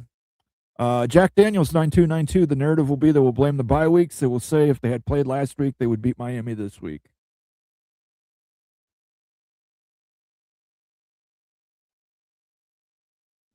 Anyone else notice Texas Tech's mascot looks like Yosemite Sam?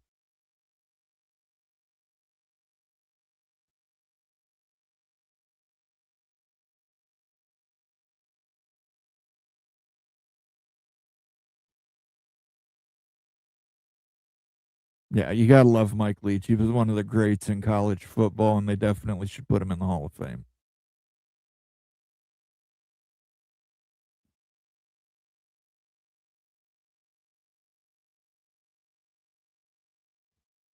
Both these squads look like they'll battle in the fourth quarter. This game ain't near over. Absolutely correct. I mean, I'm correct on the game's not over. We'll see if Ohio State can pull something off here at the beginning of the second half because they can't afford to have another 3 and out or give Miami the ball back. When was the last time Ohio State was scoreless in a first half? I don't know. Were they scoreless in that game against Missouri?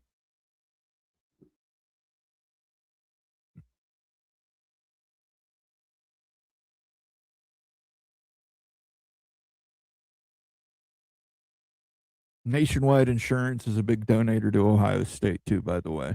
If you want to make sure not to get your, but then again, so is Allstate.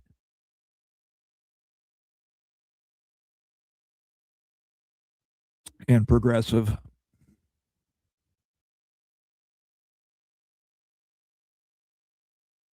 Looks wetter than October in Pasadena. We need wide receivers. Hopefully that 1K goes to that. You guys do need some wide receivers because I think Underwood, despite his interceptions today, showed that he's a pretty damn good quarterback.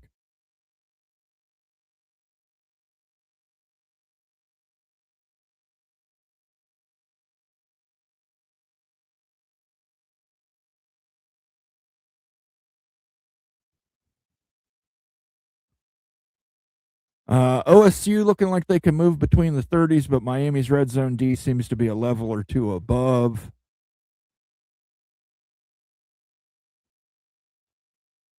I have State Farm. Well, they give their money to the Chiefs. His name, the mascot, is Raider Red, created by the late, great Dirk West.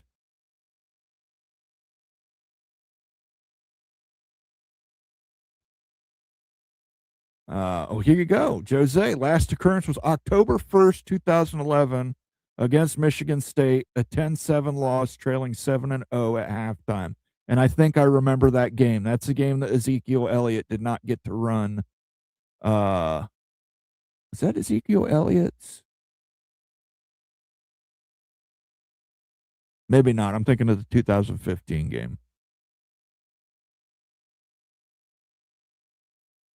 But that sounds like a D'Antonio coach Michigan State team.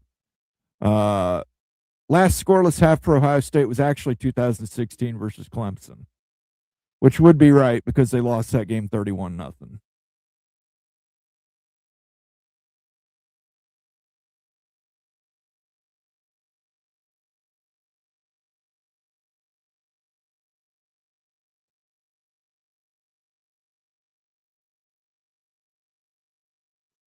Ohio's highest scoring quarter is the second quarter, then third, then fourth quarter. They better score more than they did in this second quarter. Yeah, they just got to score something at all. Google versus Grok. I use Gemini. I've switched over to the Gemini Pro model. I think Gemini's the best AI right now.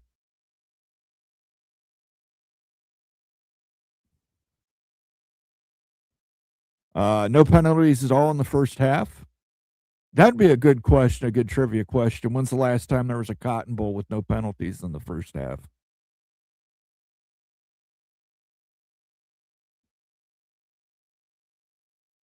Yeah, Gemini's good and it's free. I mean, you can get the pro plan if you want to. I use the pro plan just because it gives you a little more things. It helps you create videos too. That's how I create all my little funny shorts. But um, yeah, it's good. You just have to give it a little more specific instructions sometimes, like, hey, light it from this way, focus on this. But yeah, I used to use Chat GPT and Sora, and I just since I've started using Gemini, I canceled my Chat GPT and Sora and just oh, this son of a bitch again.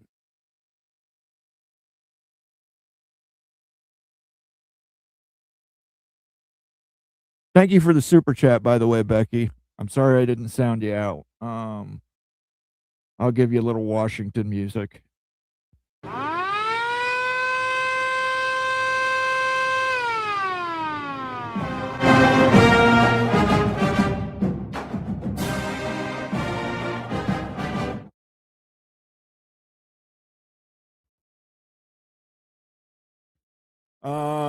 Here's 5 for a bottle if this game doesn't work out or it does. Yeah, I appreciate that, Stormy Cyclone, because I might need it. Unfortunately, liquor stores are closed tomorrow in the Buckeye State.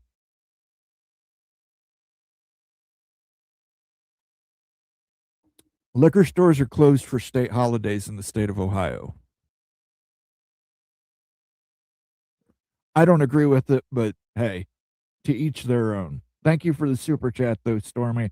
I don't think I have that. I don't have anything on here. This is a Moen confidential one. So I'll give you a little bit of Iowa State's fight song.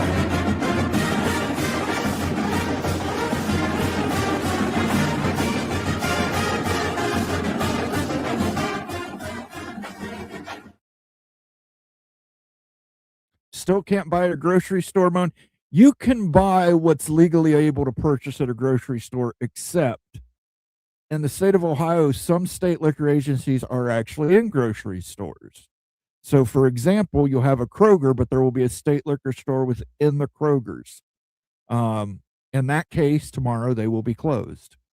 Any state liquor agency, anything where you could get a bottle like a bottle of Crown Royal, a bottle of rum, a bottle of anything that's over like 20% ABV, you can't purchase on a state holiday.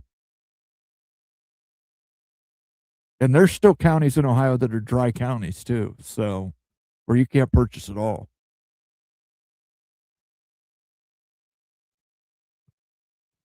Or maybe it's not dry counties, but dry townships. Like I knew up around where I grew up, we were a dry township for a long time. You couldn't buy any alcohol in the township.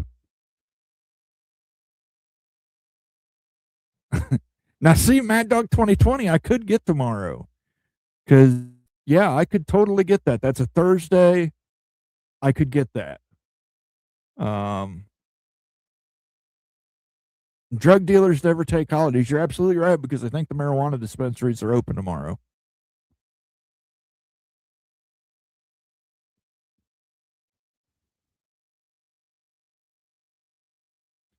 We don't have state-controlled liquor stores anymore. Good for you. We do. And there's a limit on the amount of liquor stores per population and everything else.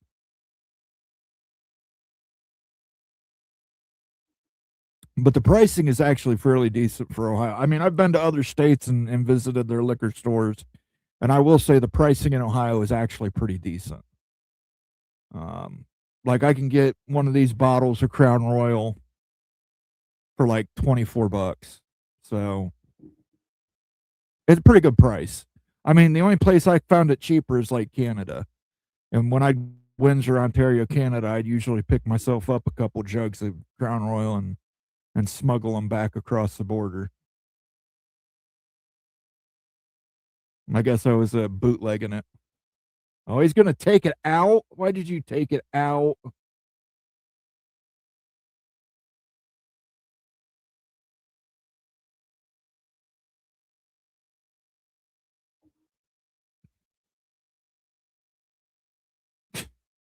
She's got that silver surfer outfit on.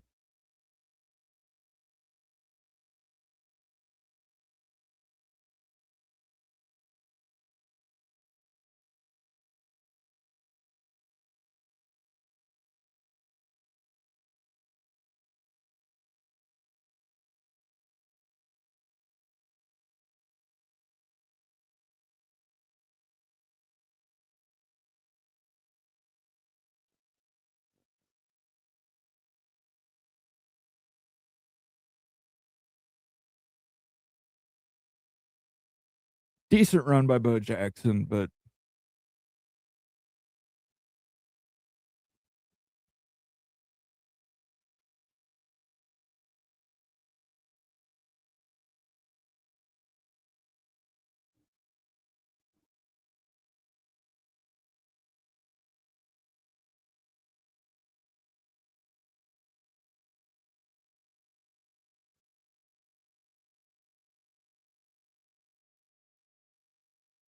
hey, maybe this is a secret. Just keep running the ball, Ohio State.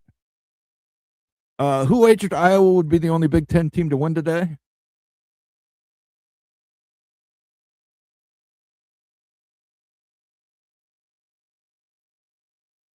Moen, the dispensaries are open tomorrow. Yeah. Same here. Since they made it recreational. Now, see, I don't know if medicinal will allow you to tomorrow, though, because medicinal is actually controlled by the state. So, but I assume they would just sell it to you under recreational rules.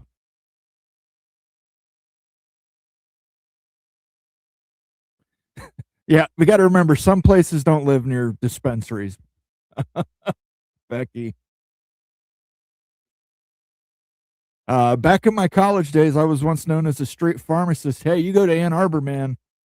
Ann Arbor, they are hippy dippy. You can call a phone number and they will pick you up in a van and they will sell you pretty much anything you want, psychoactive wise. Any kind of mushrooms you want. If you're looking for blotter acid, they will sell that to you. And good run by Bo Jackson into Miami territory. And there's something about Ann Arbor law where as long as they do it in a van or something, like it's not I don't know. Check it out though if you're ever going to go to Ann Arbor.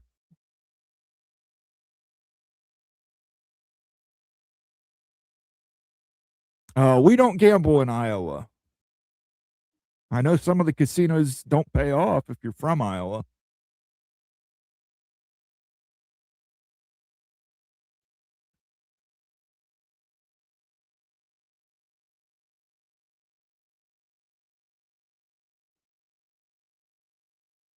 Well, that's really not the offensive line's fault on that sack. Sayin had plenty of time to get rid of that football.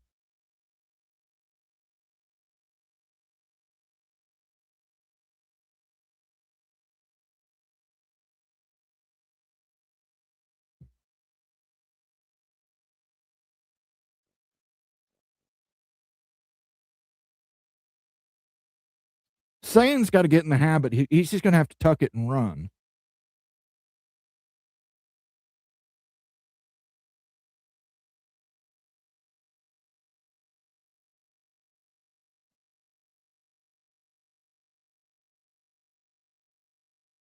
Ooh, God damn, Jeremiah Smith.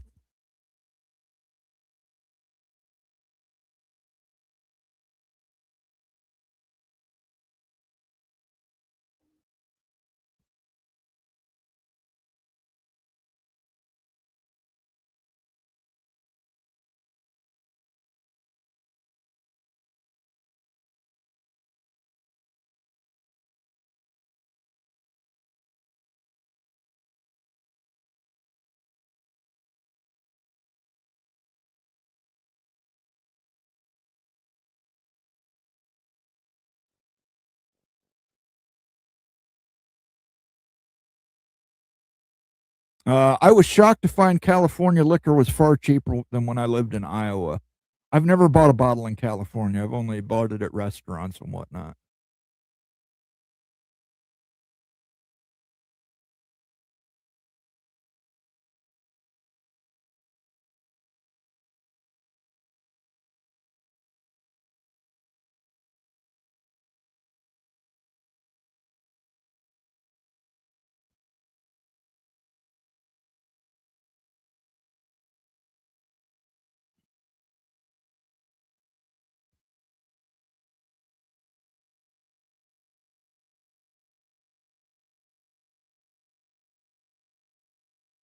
Well, Ohio State's offense looks like it may have figured something out during the half. 1st and goal.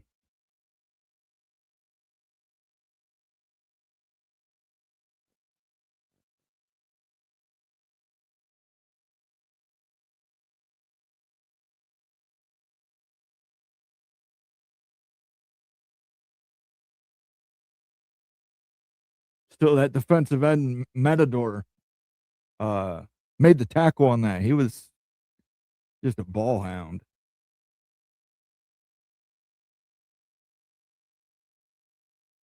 If you ain't got shit, throw it away.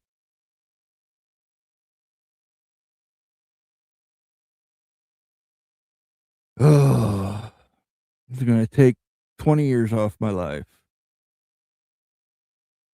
That dress is the same thing divers wear when diving with sharks. A funny, weird thing of all the states I've lived in, Utah is the easiest state to get loaded in, rule for rule. Other than finding Mad Dog liquor, because I looked into it for you, and you had to buy like a case of the shit, and then you had to go through some kind of approval process to get it. Like they could turn you down if you order a case of booze in Utah.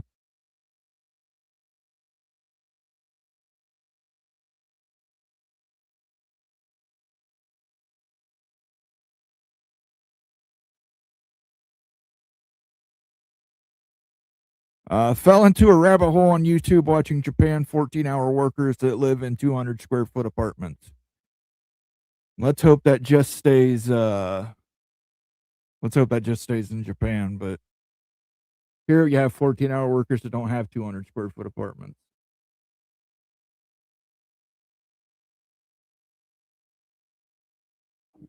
Touchdown, Ohio State. Ohio State has scored. We will not have a Clemson 2016 situation.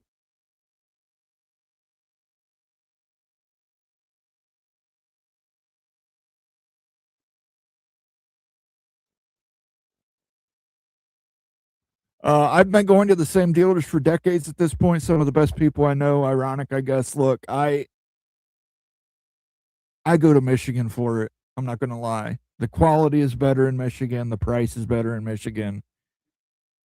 It's a little bit of a drive, but what you spend in gas money, you more than save on the actual product.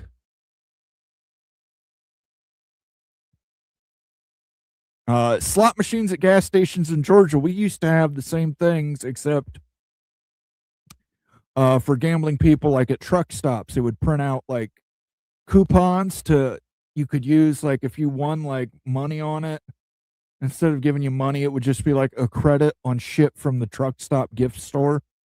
But you would see people in there all the time, always same old ladies, smoking a cigarette,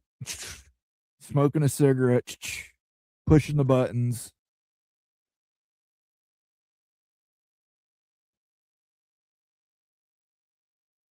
Utah says you can't have more than one shot in front of you, so drink one and put the other one in front of you.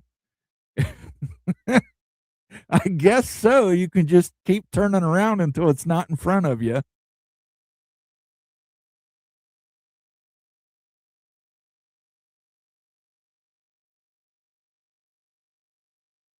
Funny enough, his name isn't actually Bo Jackson. It's Lamar Jackson.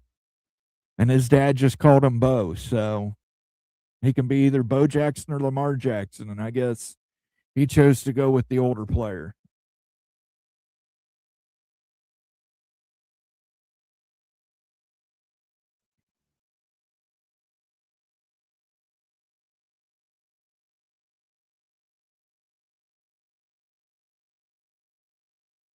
We should let Utah in for thumping Nebraska today. I don't know. I'm at the point where I just want to let Utah in just to get the reaction of BYU fans.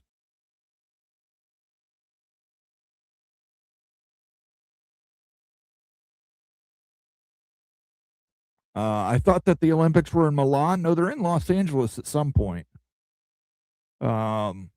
Maybe Winter Olympics are in Milan. I don't know. Guess what, guys? I've never been to Milan. I'm going to come clean with you. I have no information about Milan.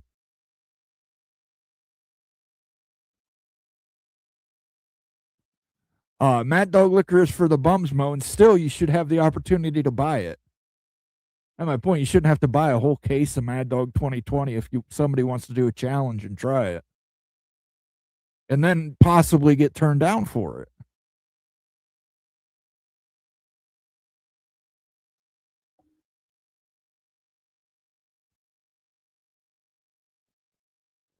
You ain't dead yet, Monavision. You're right.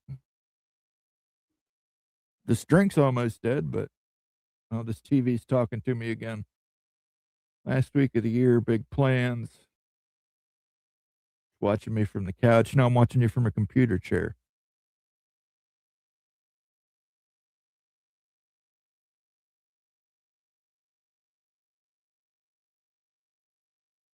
You say judgment free, and then the fucking thing judges you. What an asshole.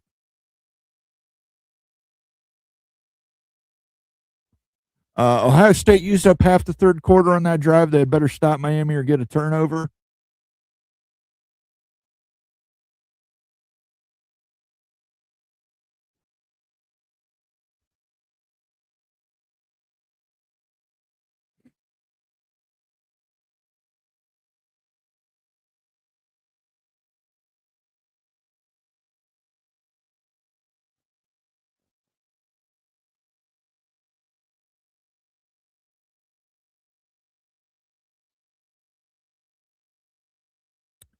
We allow 18-year-olds to gamble at card table casinos in Washington. We also allow nudity at every bar.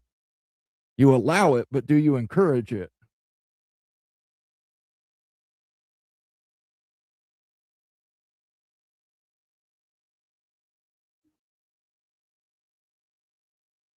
Utah not getting in the big because they have the Winter Olympics.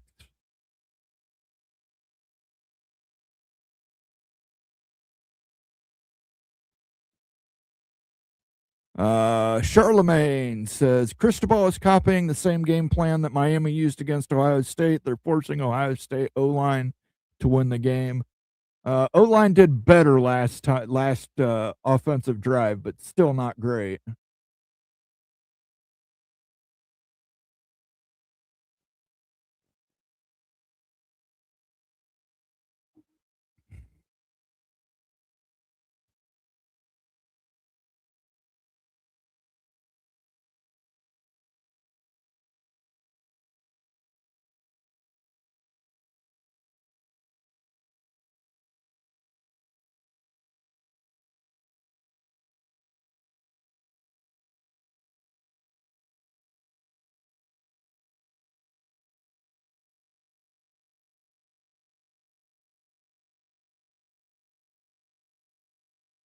Knockdown.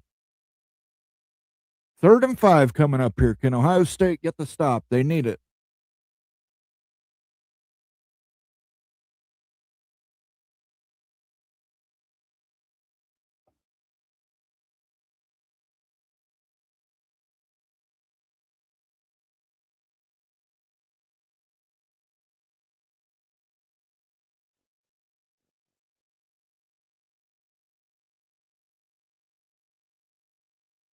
Come on.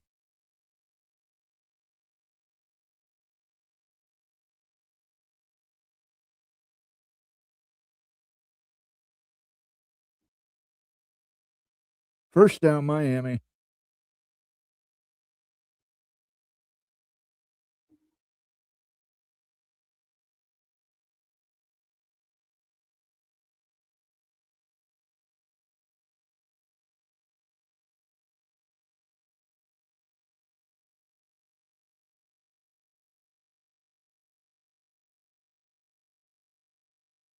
Here we go. First down.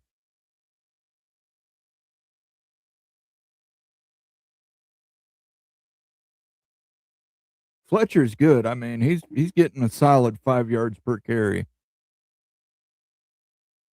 What if we trade Utah for Nebraska? Nah, Nebraska makes too much money. I'm not sure any of us are wealthy enough to go to Milan, but the Winter Olympics are there this year. Utah has the Olympics in 2034. That's a Winter Olympics. Los Angeles has the Summer Olympics in 2028.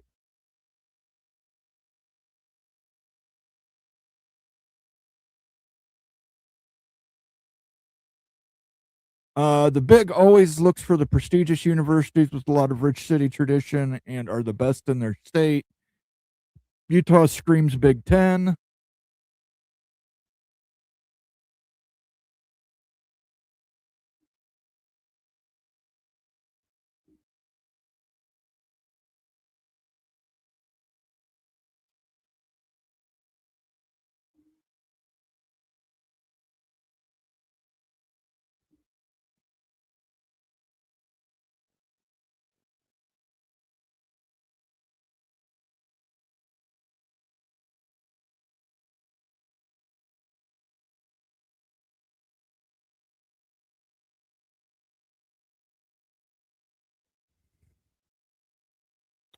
The hockey arena in Milan is still not finished. I feel like Utah is a good fit for the Big, as is Miami. The only problem is that they don't want to give the West Coast schools another voter. Nudity is encouraged at bars because we drink. Well, not at bars in Ohio.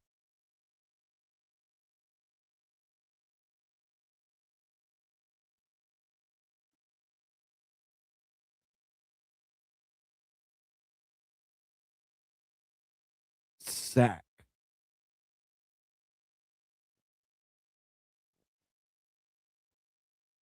Two best D lines in CFB, Texas Tech and Miami. Defense wins championships, so I predict Miami versus Texas Tech in the Natty.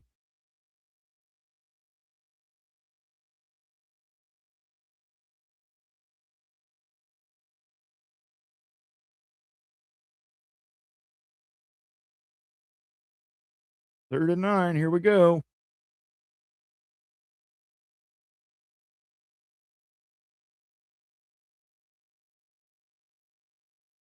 Fumbled and recovered, but he is short.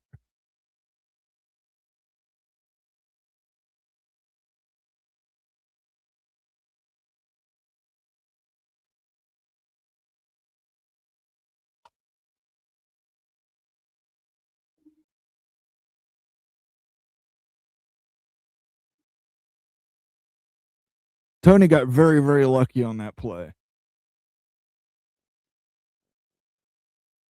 They're going for a 50-yard field goal here.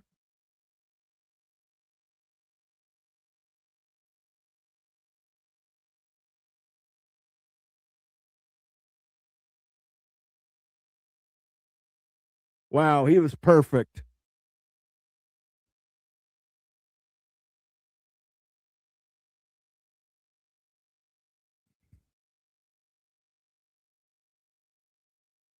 I am on the get rid of Utah bandwagon. Okay.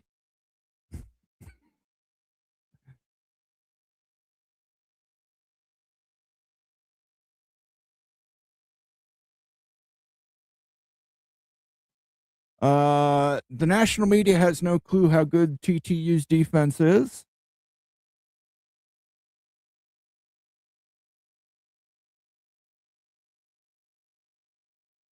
Jason Spangler can afford to go to Milan. He's been there twice.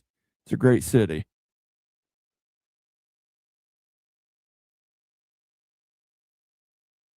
My only issue with Texas Tech tomorrow versus Oregon is can they cover Sadiq? Dude is unreal. So does Sam Levitt end up in Oregon or LSU?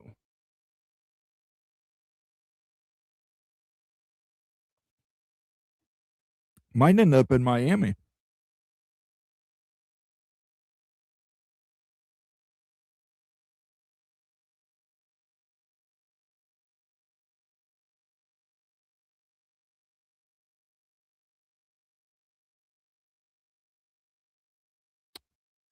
SEC and Big Ten will both expand to 22 to 25 teams, plenty of room. Utah, Miami, or whomever else joins. And of course, Tony with his refrain, 20 is plenty. Might as well start a hashtag, Tony, at this point. Hashtag 20 is plenty.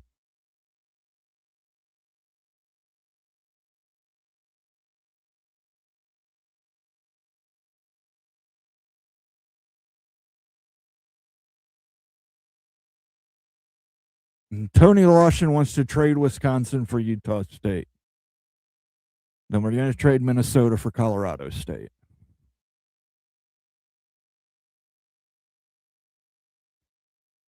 Levitt to LSU. Levitt will go to Kentucky.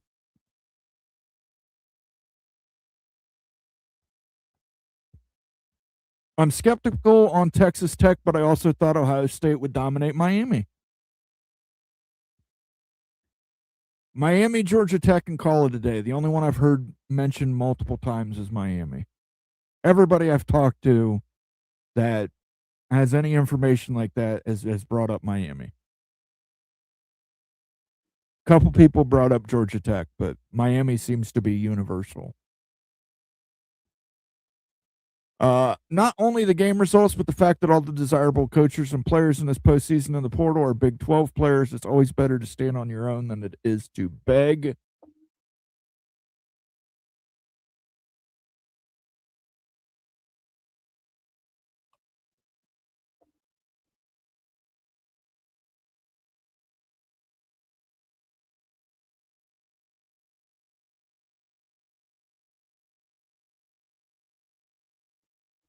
Ohio State needs a touchdown here. Well, they don't need it. They could get a field goal here and still be okay, but ideally you would want to get a touchdown here. Get a touchdown, try and get a defensive stop, and then try and get another touchdown, go up 21-17. Of course, their kicker, who went 1 for 4 against Texas A&M last week, hits a 50-yarder. Unreal leg on that kid. I wish Utah would go to the Big Ten. Talk about reality check. Just don't cancel the Holy War game like USC did with Notre Dame. Notre Dame canceled that game. USC was very open this week when they said that we told them we would play them anytime, anywhere. And Notre Dame said no. Tony Lawson says Big 12 players and coaches can't get out of that one bid conference fast enough. The Big Lubbock says I would take Cal over Utah. At least Cal knows who they are and are delusional. I think he means aren't delusional like Utah. Phillip Rivers just retired again. Feel sorry for Phillip Rivers. I think he's probably one of the better quarterbacks that ever won a Super Bowl. Dan Marino.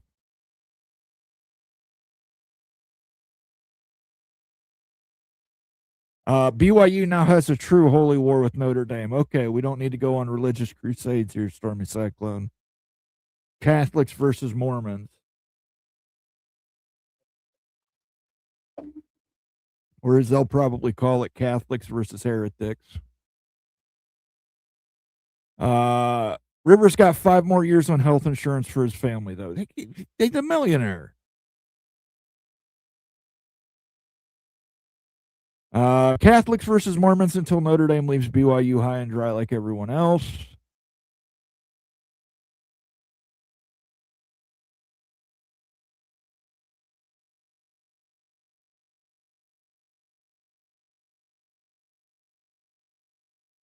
I love this Goodyear commercial. Crazy that Rivers can be out of the league for that long, come back to play in his 40s, and do that well game after game.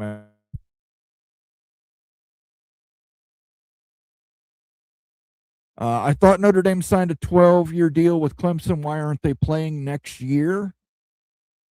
Because I think it was set for 2 years in advance.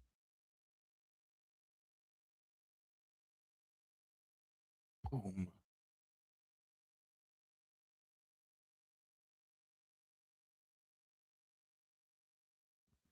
I've heard good things. I haven't seen it yet.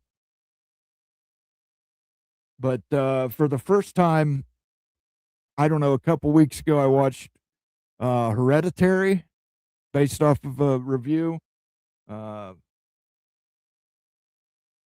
talking movies with a person I know, and she gave me that as an assignment. I gave her The Mist. She had never seen The Mist before.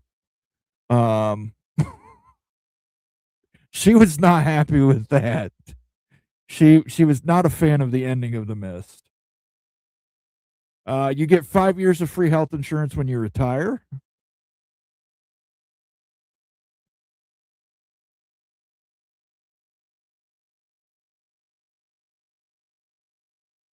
I think Clemson is 27-36. I believe you're right, Jose. Hereditary is insane but good. Yeah, it's a weird movie. It's really weird, but I kind of caught the twist at one point in the movie when it's like, oh my, used to make these. And I was like, oh, okay, she knew her.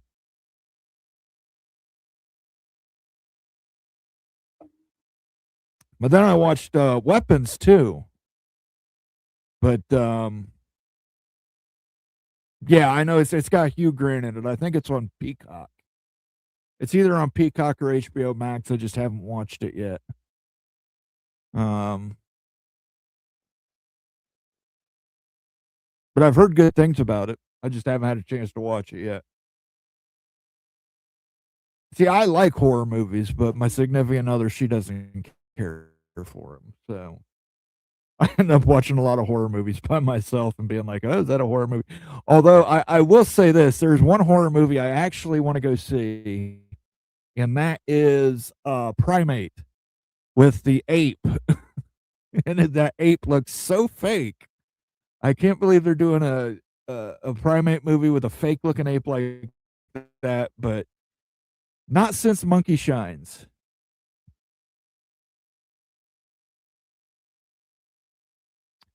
Irish Breakdown was saying just because you have a conference patch on your jersey and play 9 conference game doesn't make schedules any harder than Notre Dame's. You're right. It's so true. Except the fact that when you win a lot of games in those 9 conference games, you actually have to play a conference championship game and not sit at home that weekend. I know Primate looks like it's one of those movies that's going to be so bad it's good.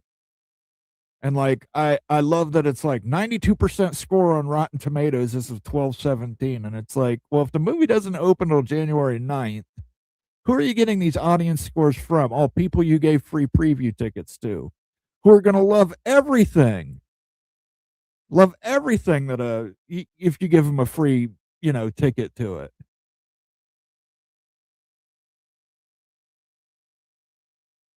Notre Dame enjoys playing the bottom half of the ACC too much.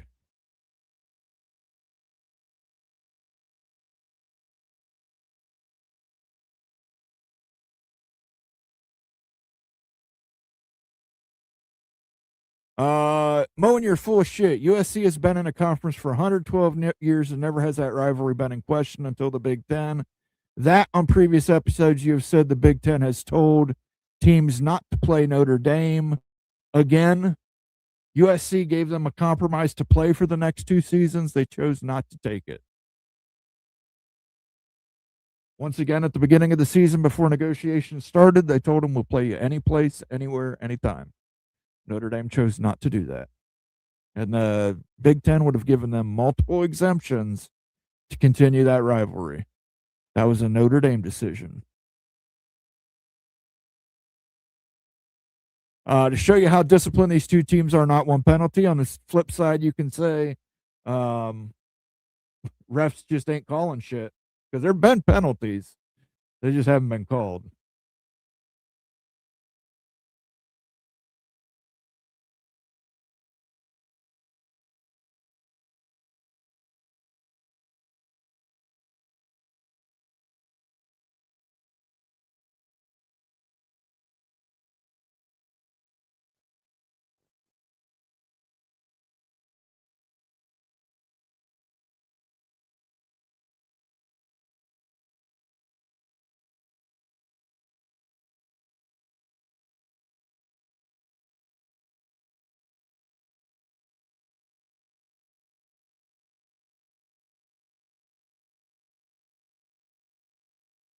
Got to check out Watcher. One of my faves of the past 10 years, Maika Monroe. I've checked that out.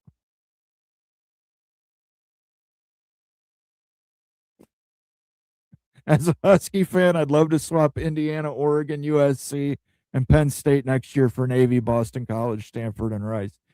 as much talent as Penn State has lost this year, that Penn State game might be easier than some of those teams on that schedule.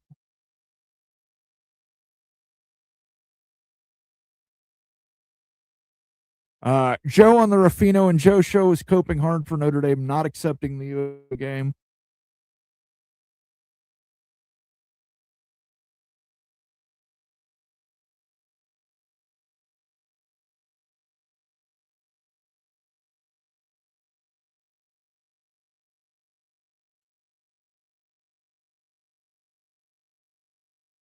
Oregon didn't play in a conference championship because they lost to the number 1 overall seed.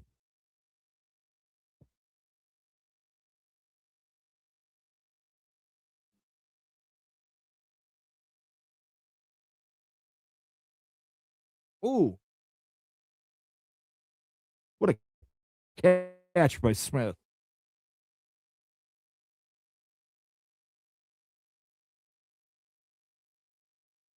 Man, if Ohio State had showed up to play 4 quarters of football instead of just 2.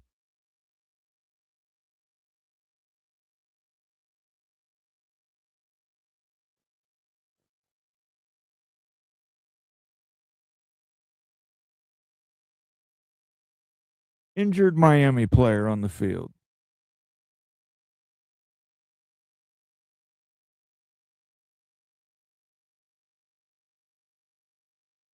Refs just want the game to end ASAP and go home for New Year's drinking.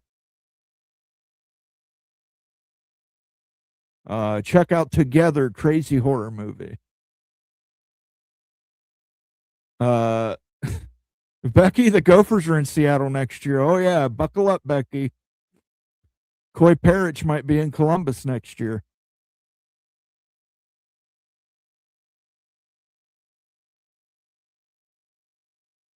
Penn State going to be a JUCO next year. They've lost a lot of talent.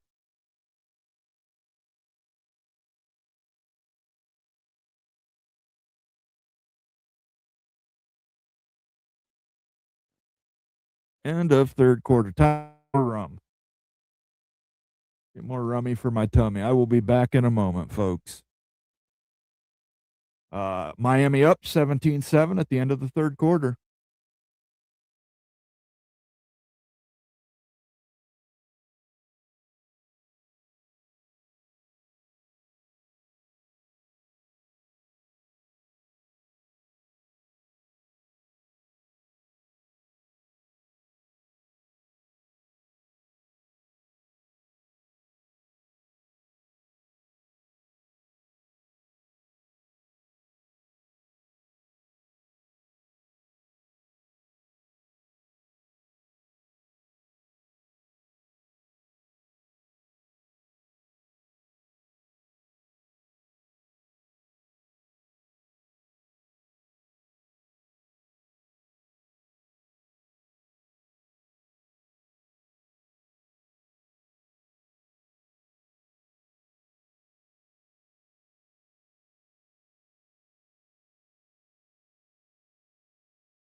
All right.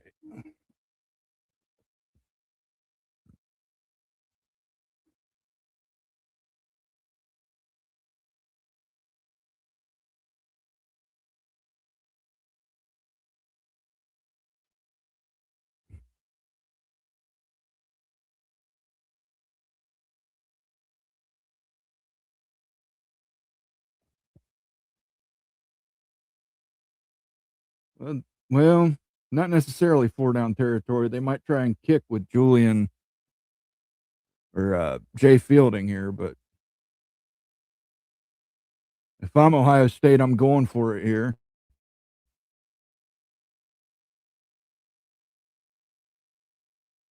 Yep.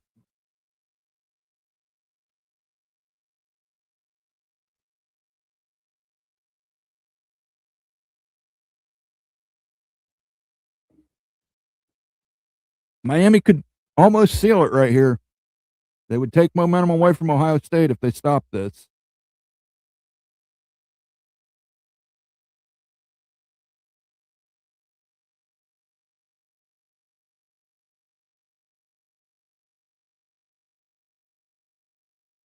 There's a flag. They're going to call OPI.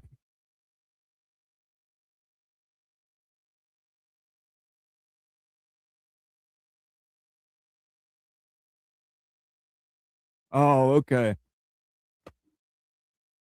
Well, first penalty of the game was defensive holding, and it was declined. Touchdown, Ohio State. Mario Cristobal's pissed again.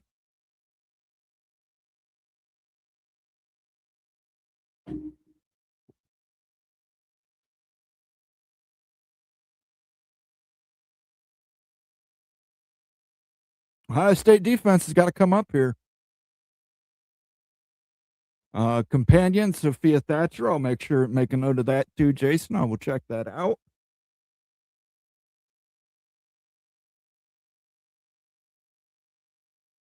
They're going to make a ridiculous game-changing call in the fourth. They might.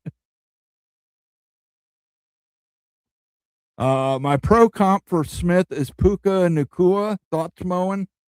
I think that's pretty good. I think that's a pretty good comparison. I actually like that comparison. Carnell Tate, I think it's like T. Higgins. And I think you're right. Jeremiah Smith is like a Puka Nacua.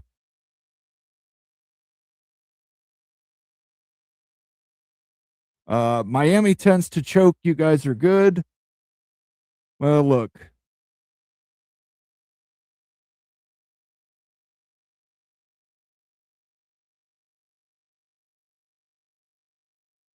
Let me look through here. He's going to miss the missed field goal.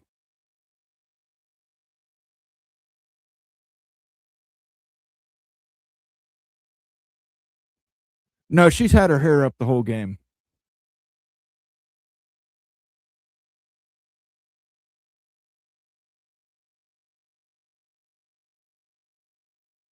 Oh, look, a penalty. At least we know they have the flag. Yeah, they do. Their arms aren't broken either.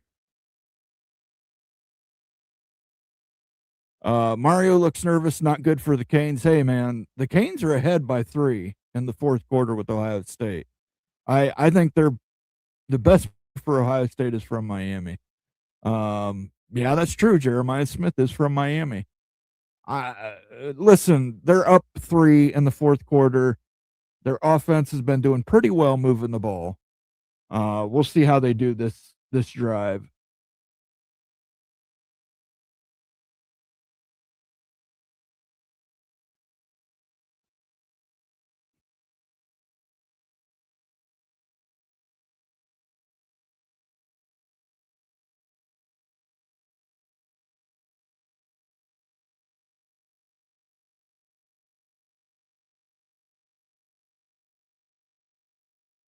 Wrangler. Shitty jeans for people who are fake cowboys.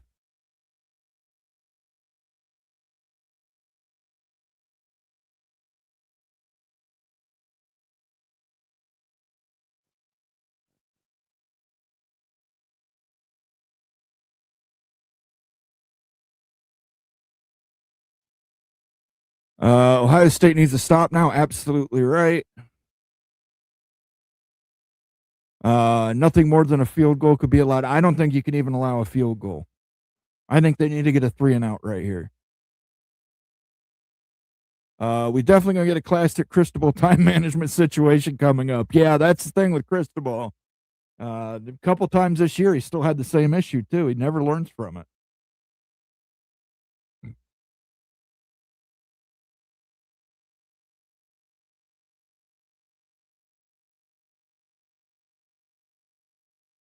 Touchback.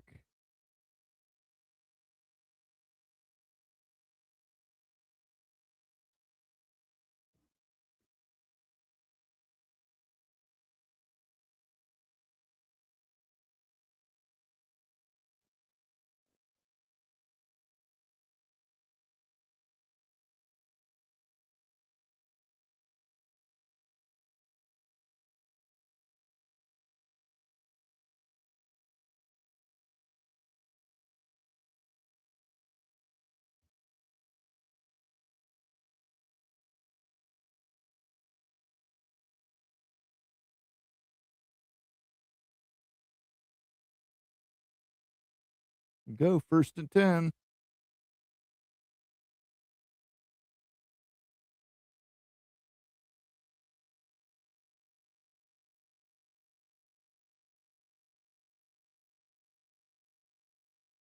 No call.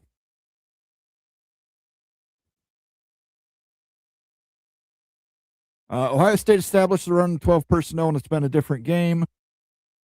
If Miami messes up another victory formation, I think Rock would be the ultimate in piss. I don't think Rock would show up for a Sunday conversation about it. Daniel, they'd have to be in victory formation to mess it up. They tend to just run the ball instead of taking the knee.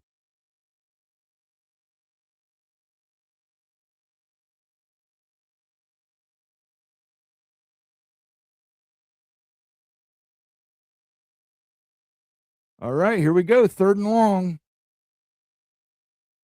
Ohio State's defense needs to come up here. Too many 3rd down converted by Miami this game.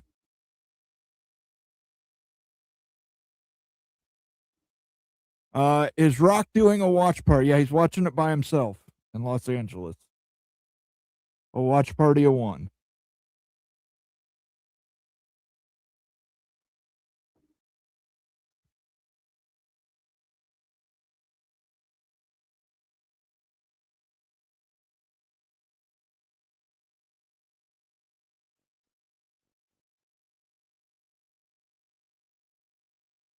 Damn.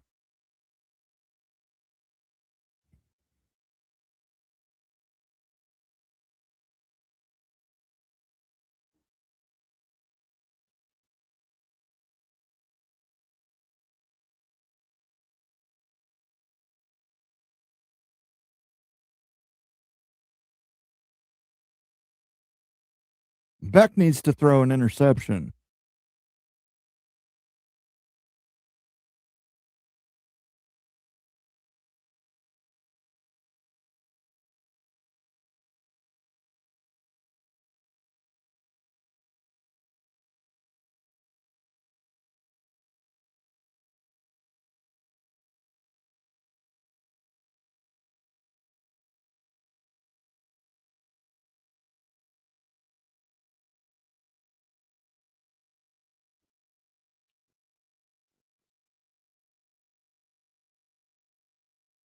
Just tackle the wide receivers and don't let them catch it. Refs don't agree. Somebody said it earlier in the chat. Apparently, the SEC officials aren't keen on throwing pass interference calls.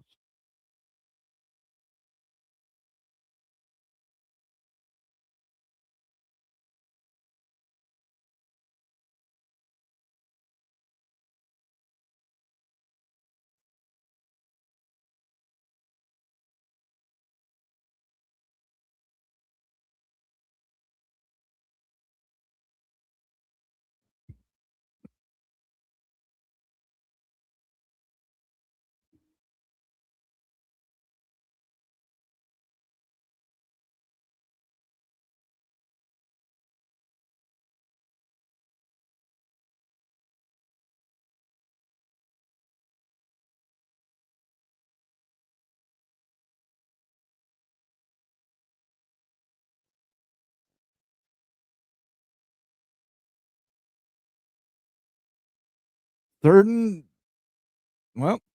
and long.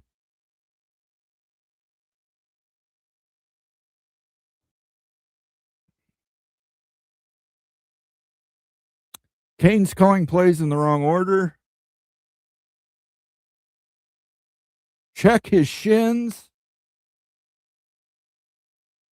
Ohio State is playing. Ohio State is playing physical football. Miami's trying to match it. And the SC's defense, Moen, they just discovered the forward pass like 4 years ago.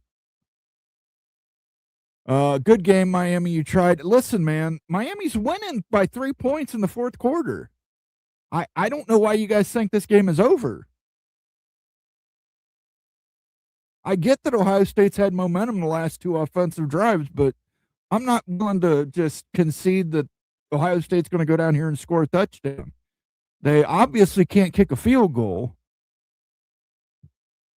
So I don't trust them to make a field goal either. So we'll see. I think Miami still might win this game. And they're in the best position to.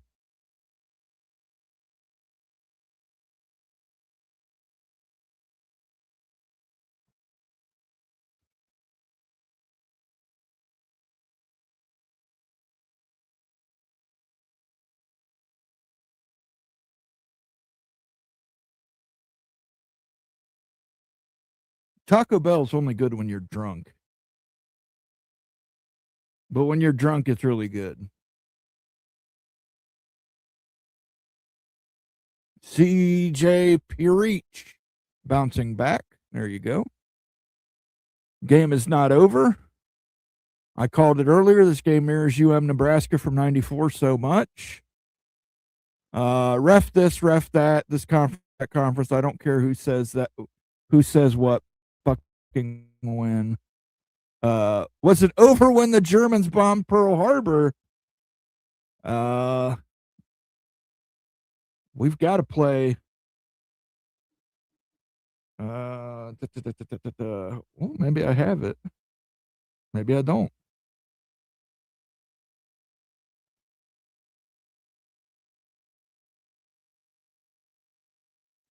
There we go. Fat, drunk, and stupid is no way to go through life, son. Dean Wormer laying it down. Moen on point with Taco Bell. I think everybody who's ever been drunk and had Taco Bell realizes how great Taco Bell is when you're drunk and how shitty it is when you're sober.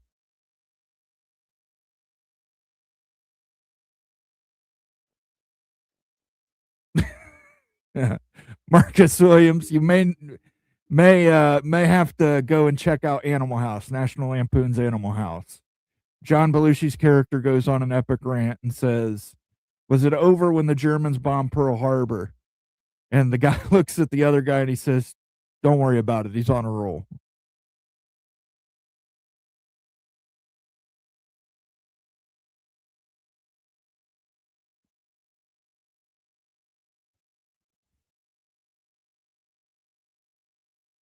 Uh, 2-liter, because I won't buy cans of Dr. Pepper. I'll never drink it. It's a great, if I buy any cutter, I usually buy a cutter in a 2-liter bottle. Because usually what I cut with are things I wouldn't drink just plain. So, like, I'm not going to drink, like, if I had a 12-pack of Dr. Pepper, I'd use 3 or 4 cans for cutter on the rum, and then I would just have, like, 8 cans of Dr. Pepper laying around, never get drank. I don't like sugary sodas. Like, I mean, I'll slam through Coke Zeros. Like, I'll kick back 6 Coke Zeros a day, but I can't with sugary sodas. When I was a kid, yeah, but I mean now anymore, I mean they don't taste clean to me.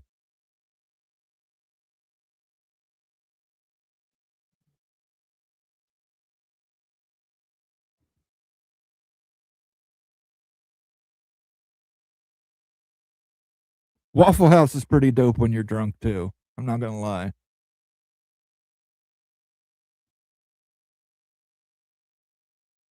No, Moen, the movie was filmed on a Big Ten campus, and those assholes play shout before games now.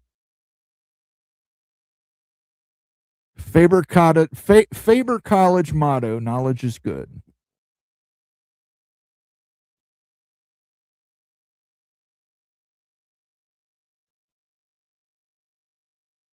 Sacked.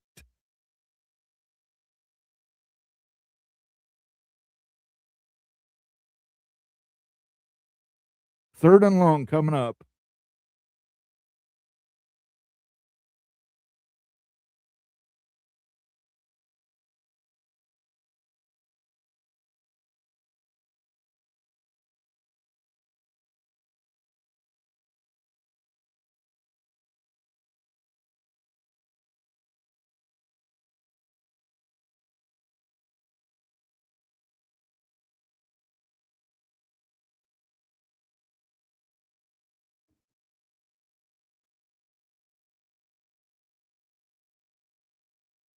Wow, first down. Jeremiah Smith.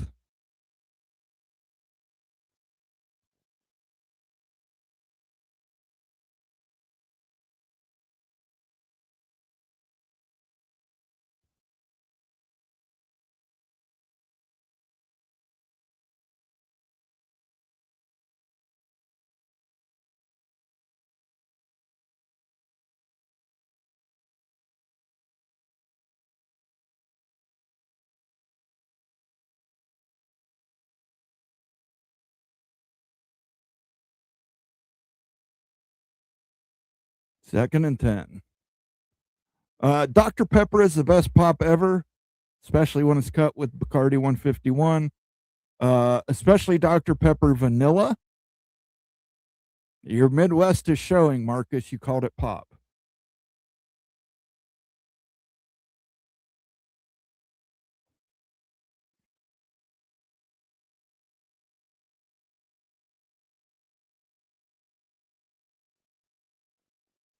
How would this? What if Ohio State gets down here, time's running out, and they get a pass interference call on?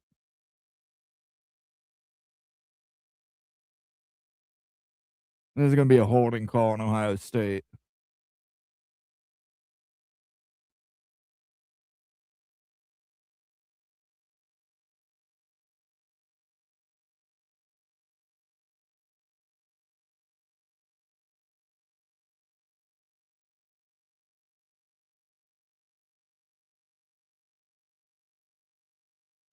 Well, that wasn't really a holding.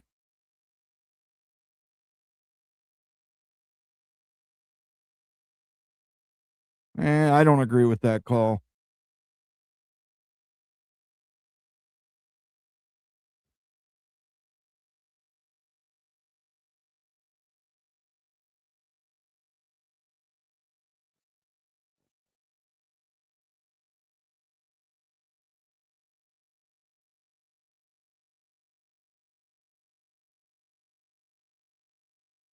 Third and 20 coming up here.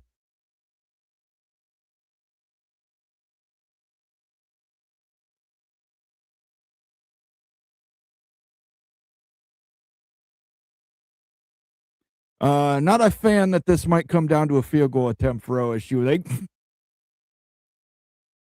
Shit, they're on 3rd and 20, dude. And I mean, depending on how many yards they get, this might be 4-down territory.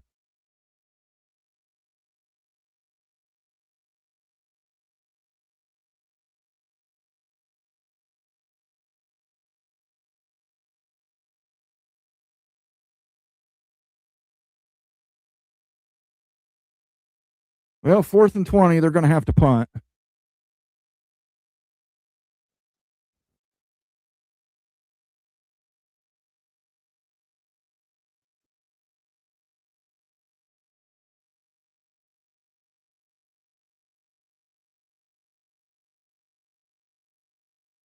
That guy Smith is pretty good. He is. Michael Irvin looks all coked up. Listen, you have a cocaine problem in the 90s where you just snort a key a day and suddenly.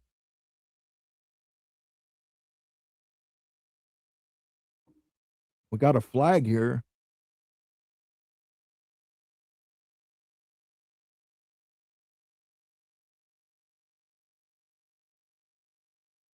False start, Ohio State.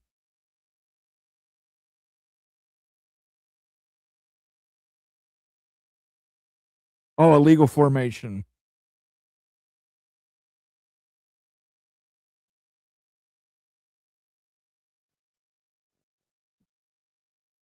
Oh, damn, they're going to make them punt it again.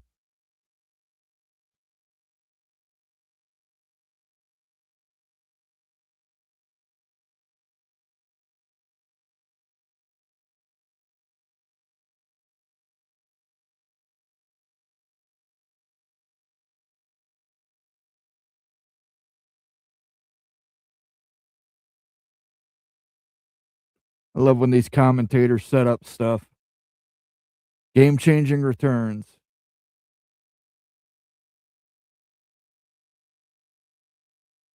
Damn.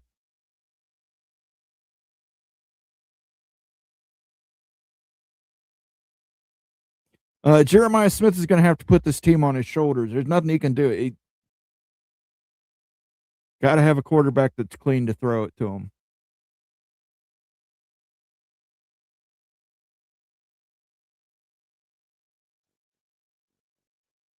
Danger zone.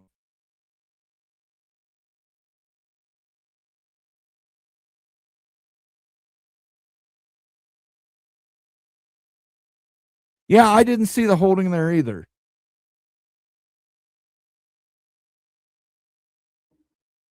I'm with these guys. I think he just lost his footing.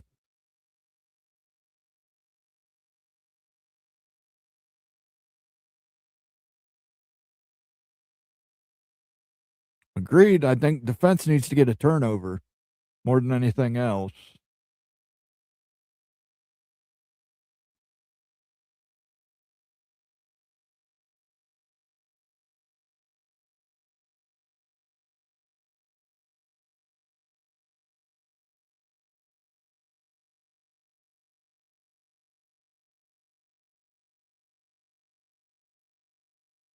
I like how everybody's just so chill with this fucking fox being in their house.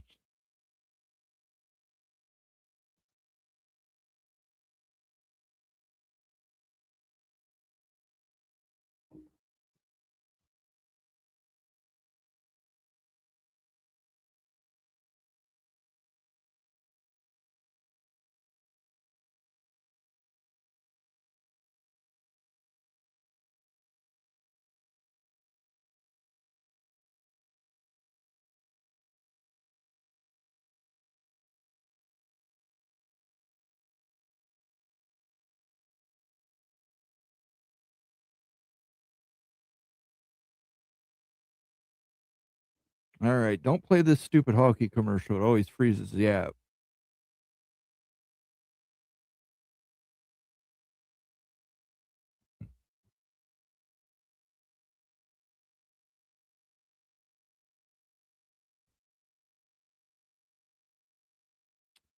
First game tomorrow's at noon.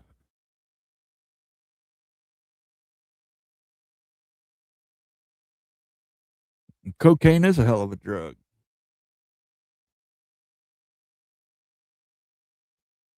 If the Canes win, the commies are coming back.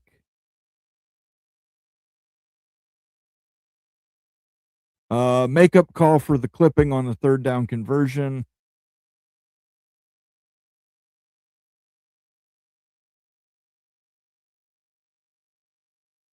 Isn't keeping a fox in the house a bad idea? Like they pee on everything? Yeah, they pee on everything. But they also they kill stuff, so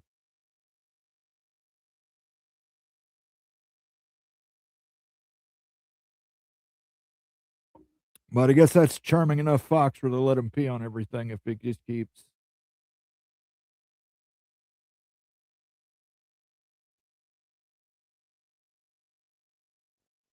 -yard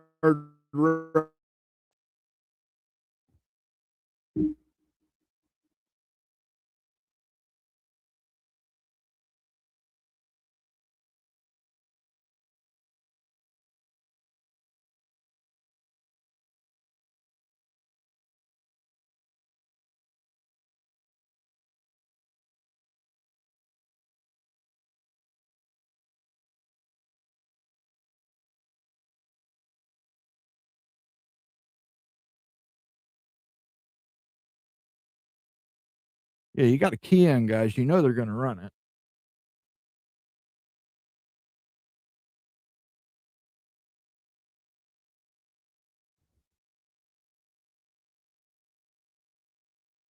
Bullshit commentators don't set up shit. You watch that commentators will set up shit. They will set up missed field goals. They will come out there and say, this guy hasn't missed a field goal in 35 tries. He will miss the field goal. It absolutely happens. Seahawks going to dog walk San Francisco on Saturday.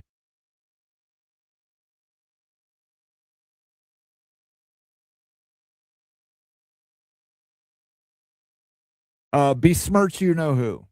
Besmirch the Hurricanes. I got you.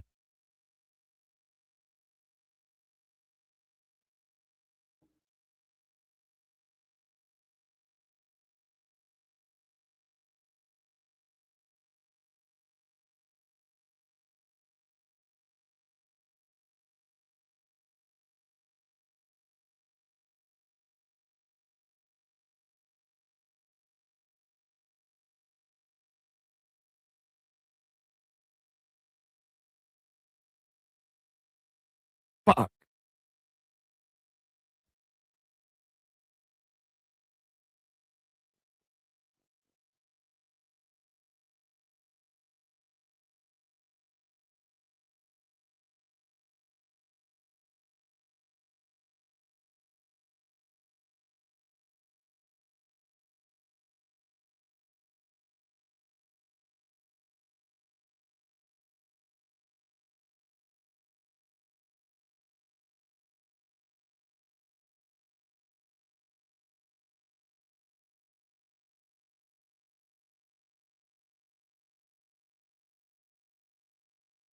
Jesus, come on.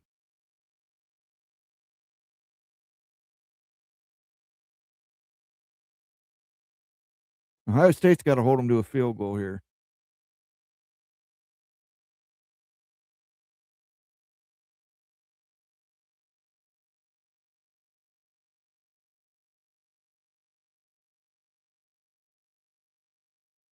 Joel Klatt said Tech's kicker was going to miss a 64-yard.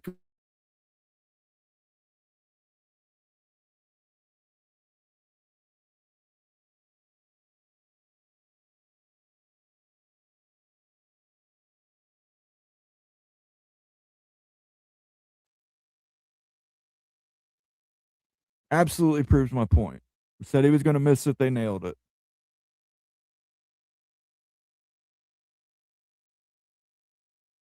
Ohio State needs a turnover here.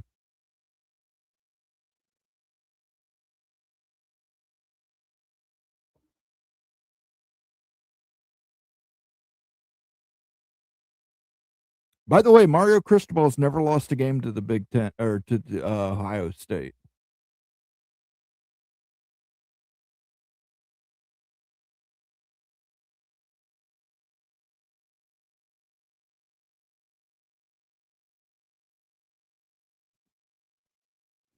I blame USC and Iowa for this. USC lost to TCU, and Iowa found an offense today. They cursed their Big Ten brethren.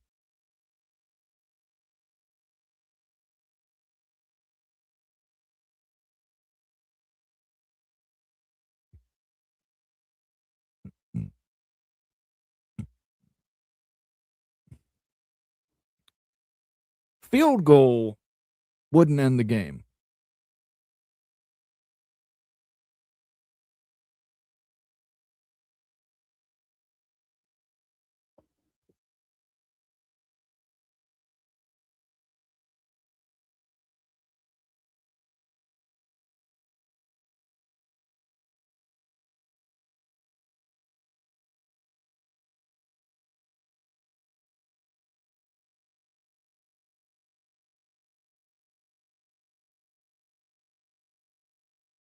Jennifer Garner, you got Ben Affleck money, okay? You don't have to convince us that Capital One somehow you need Capital One to get to these places.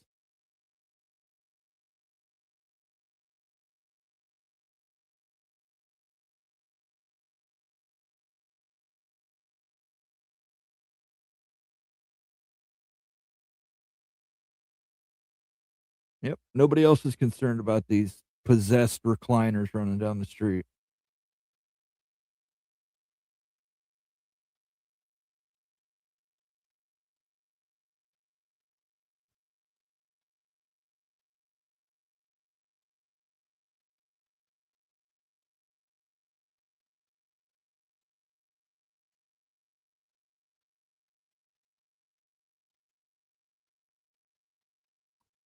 Bryce Underwood sold Michigan today, that and their defense.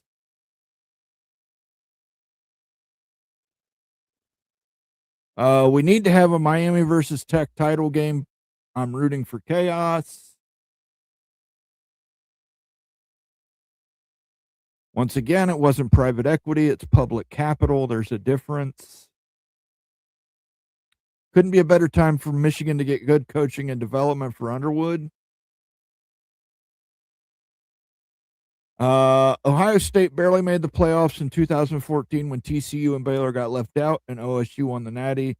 This year, Miami barely made the playoffs, and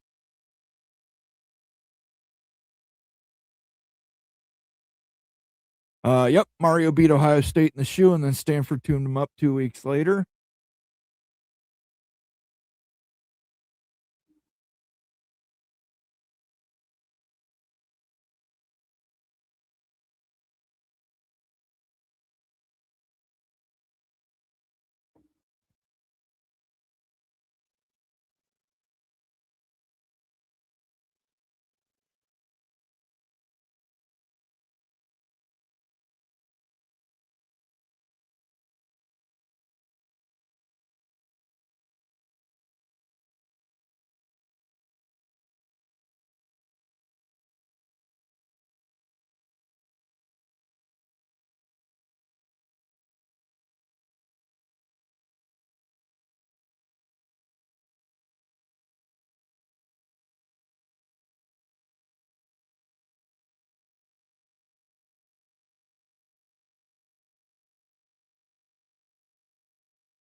Third down here in the offense, or the defense needs to stop. If Miami gets a first down here, they can pretty much close out this game.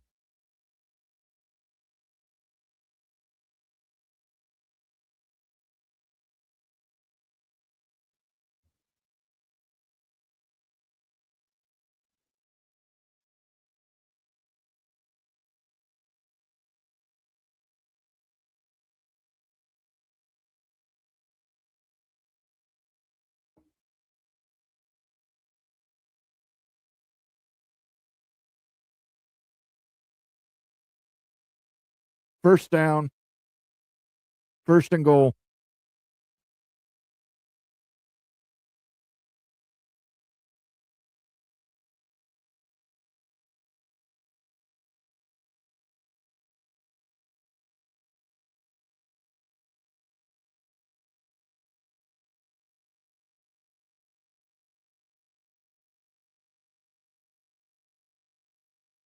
Michael Irvin and Ray Lewis, some high quality characters there on the sidelines at Miami.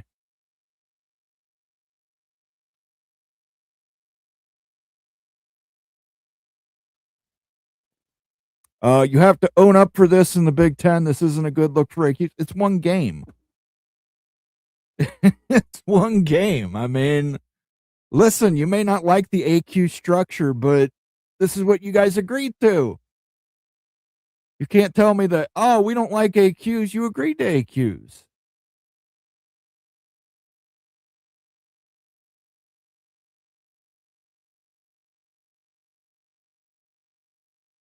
Look at where you're at without AQs. You got one team in. BYU should be in these playoffs. They're not in because you don't have AQs.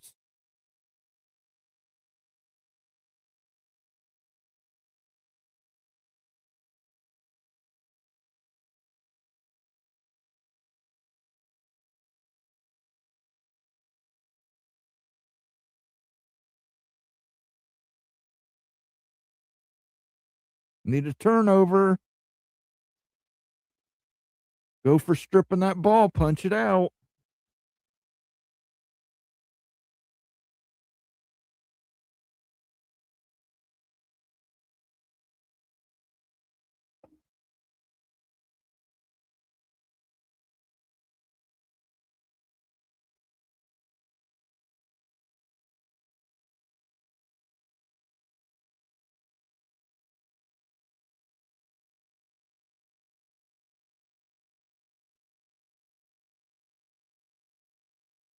I'll be honest, BYU wouldn't beat either one of these teams. I agree.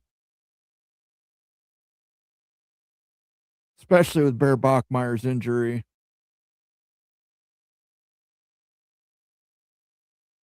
Now, they let him score there for a reason. They didn't even try to stop it, so they're looking for a quick strike downfield and then get an onside kick.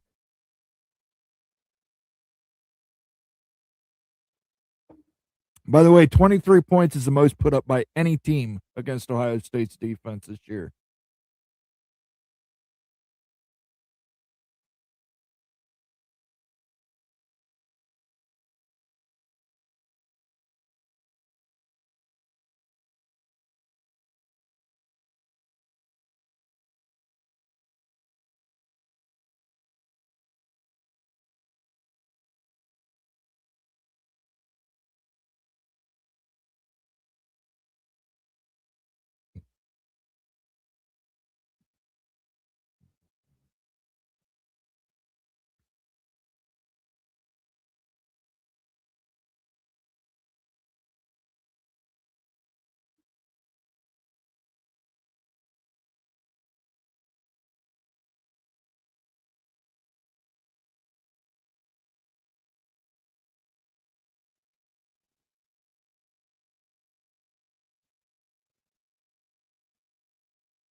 Technically, they only scored 17 against the Ohio State defense, yeah, but at the end of the day, they scored 24 points on Ohio State.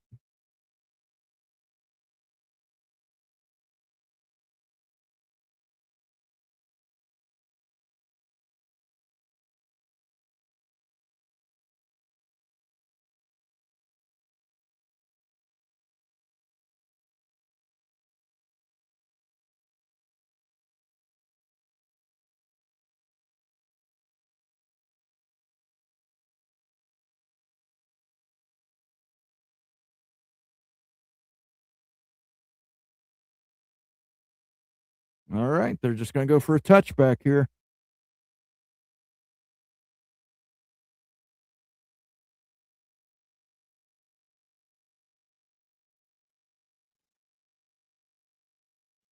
Well, we know it's not about BYU, Sean, because BYU couldn't make the playoffs. These are two teams competing in the second round of the playoffs. I mean, BYU couldn't even get into the first round of the playoffs.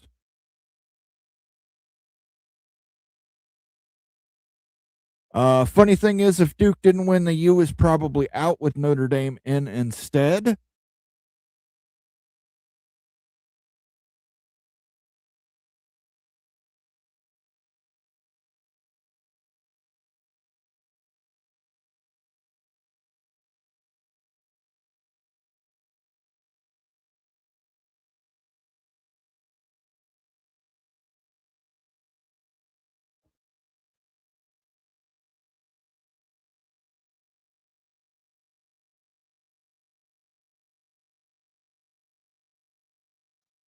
Yeah, it doesn't bode well for Texas Tech and Indiana tomorrow, or Georgia, but I think Georgia's going to be okay.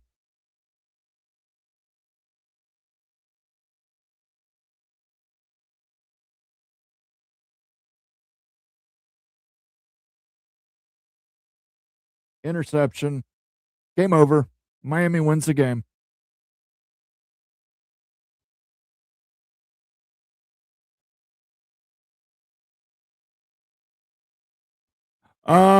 CFB upstart. I got to look at the positives this season. We beat Michigan.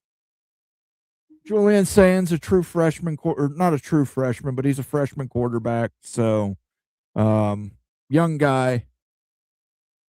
It's just, it was play calling. Play calling really hurt Ohio State, especially with that pick six. That was a dumb play to call at any point after Miami had seen that play 30 times previously the week before.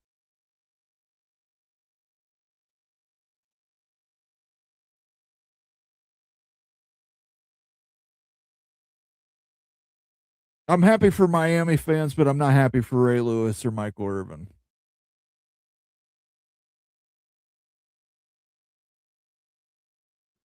Cane Dick, it probably tastes very small. I wouldn't know.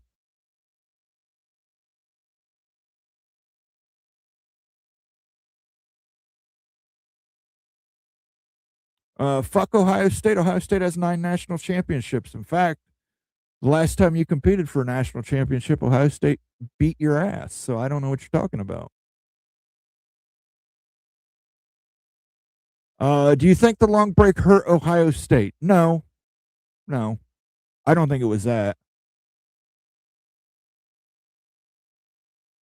Bye teams are 0-5. No, that's true.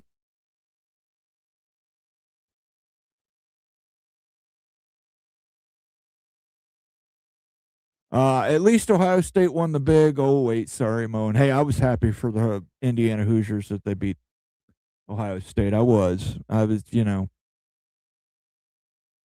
Ha, Moen. I don't know what I'm supposed to be upset by. My school still has 9 national championships. That's better than most schools out there.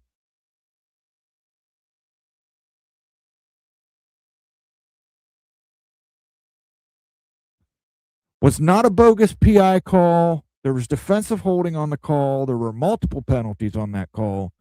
Go back. Here's the problem with the 4-3 televisions. Everybody missed what was happening before the pass. There was defensive holding on that call. You can go back and watch it on YouTube. It's 100% there.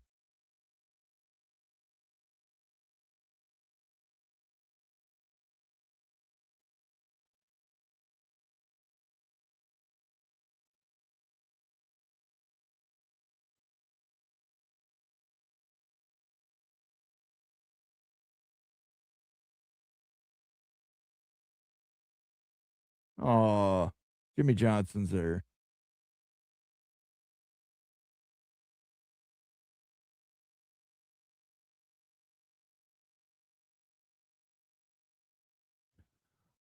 Did the break affect Ohio State, Dexter K? I don't think so. Hey, Miami's a good team. I don't want to take anything away from Miami. They're a good team. Again, I hate to dwell on that pick six, but that pick six, terrible play call by Ryan Day. If he didn't call that screen, who knows where we could have been.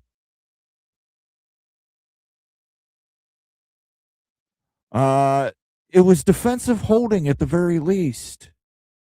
But I will come to Indianapolis and smoke with you. At some point, dude. At some point, I'll get to Indy.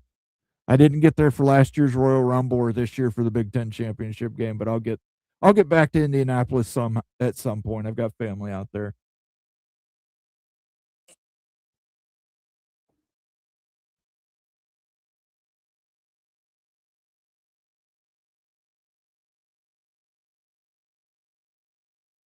She's going to be late for the New Year's Eve party. Central Time Zone. She's still got time, brother. She's still got time.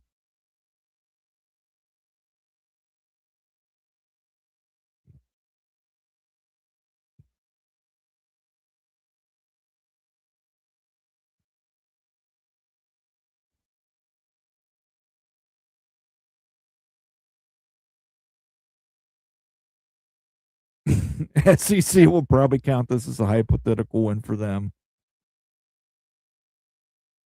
Other than a couple of cousins, you're the only Buckeye fan I like. Well, thank you. I appreciate that.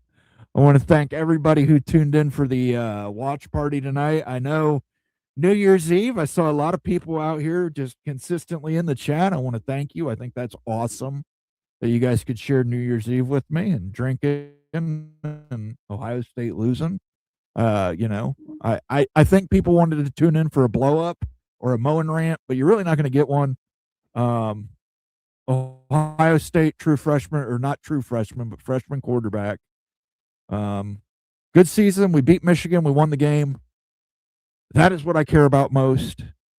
And Ohio State will bring back a lot of talent next year. And we'll pick up a lot of talent in the portal, and we'll be back here in the playoffs with other teams wishing they were in the playoffs. So, and other teams bitching that they're not in the playoffs. So, I want to thank everybody who joined us for tonight. If you could do me a favor, give us a thumbs up, give us a like. If you're new to the channel, if you're first time watching, give us a subscribe. We would appreciate that. Moen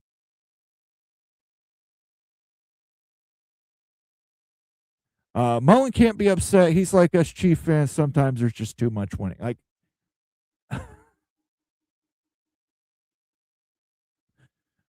SEC will claim the win because of Carson Beck. OSU will be scary next year. Next year will be scary. Next year should be okay. Refrain number 1 or number 2. They'll be all right. They'll be okay. I'm not worried about Ohio State. Congratulations to the Miami Hurricanes. Congratulations to their fans. I want to say good luck to them in the next round of the playoffs. I think Uga's a strong candidate for best team in the playoffs.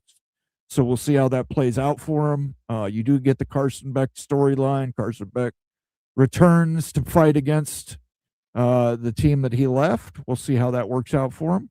But again, I want to thank everybody who's tuned in for this watch party. I want to remind you to give us a like and a subscribe. I would appreciate it so much.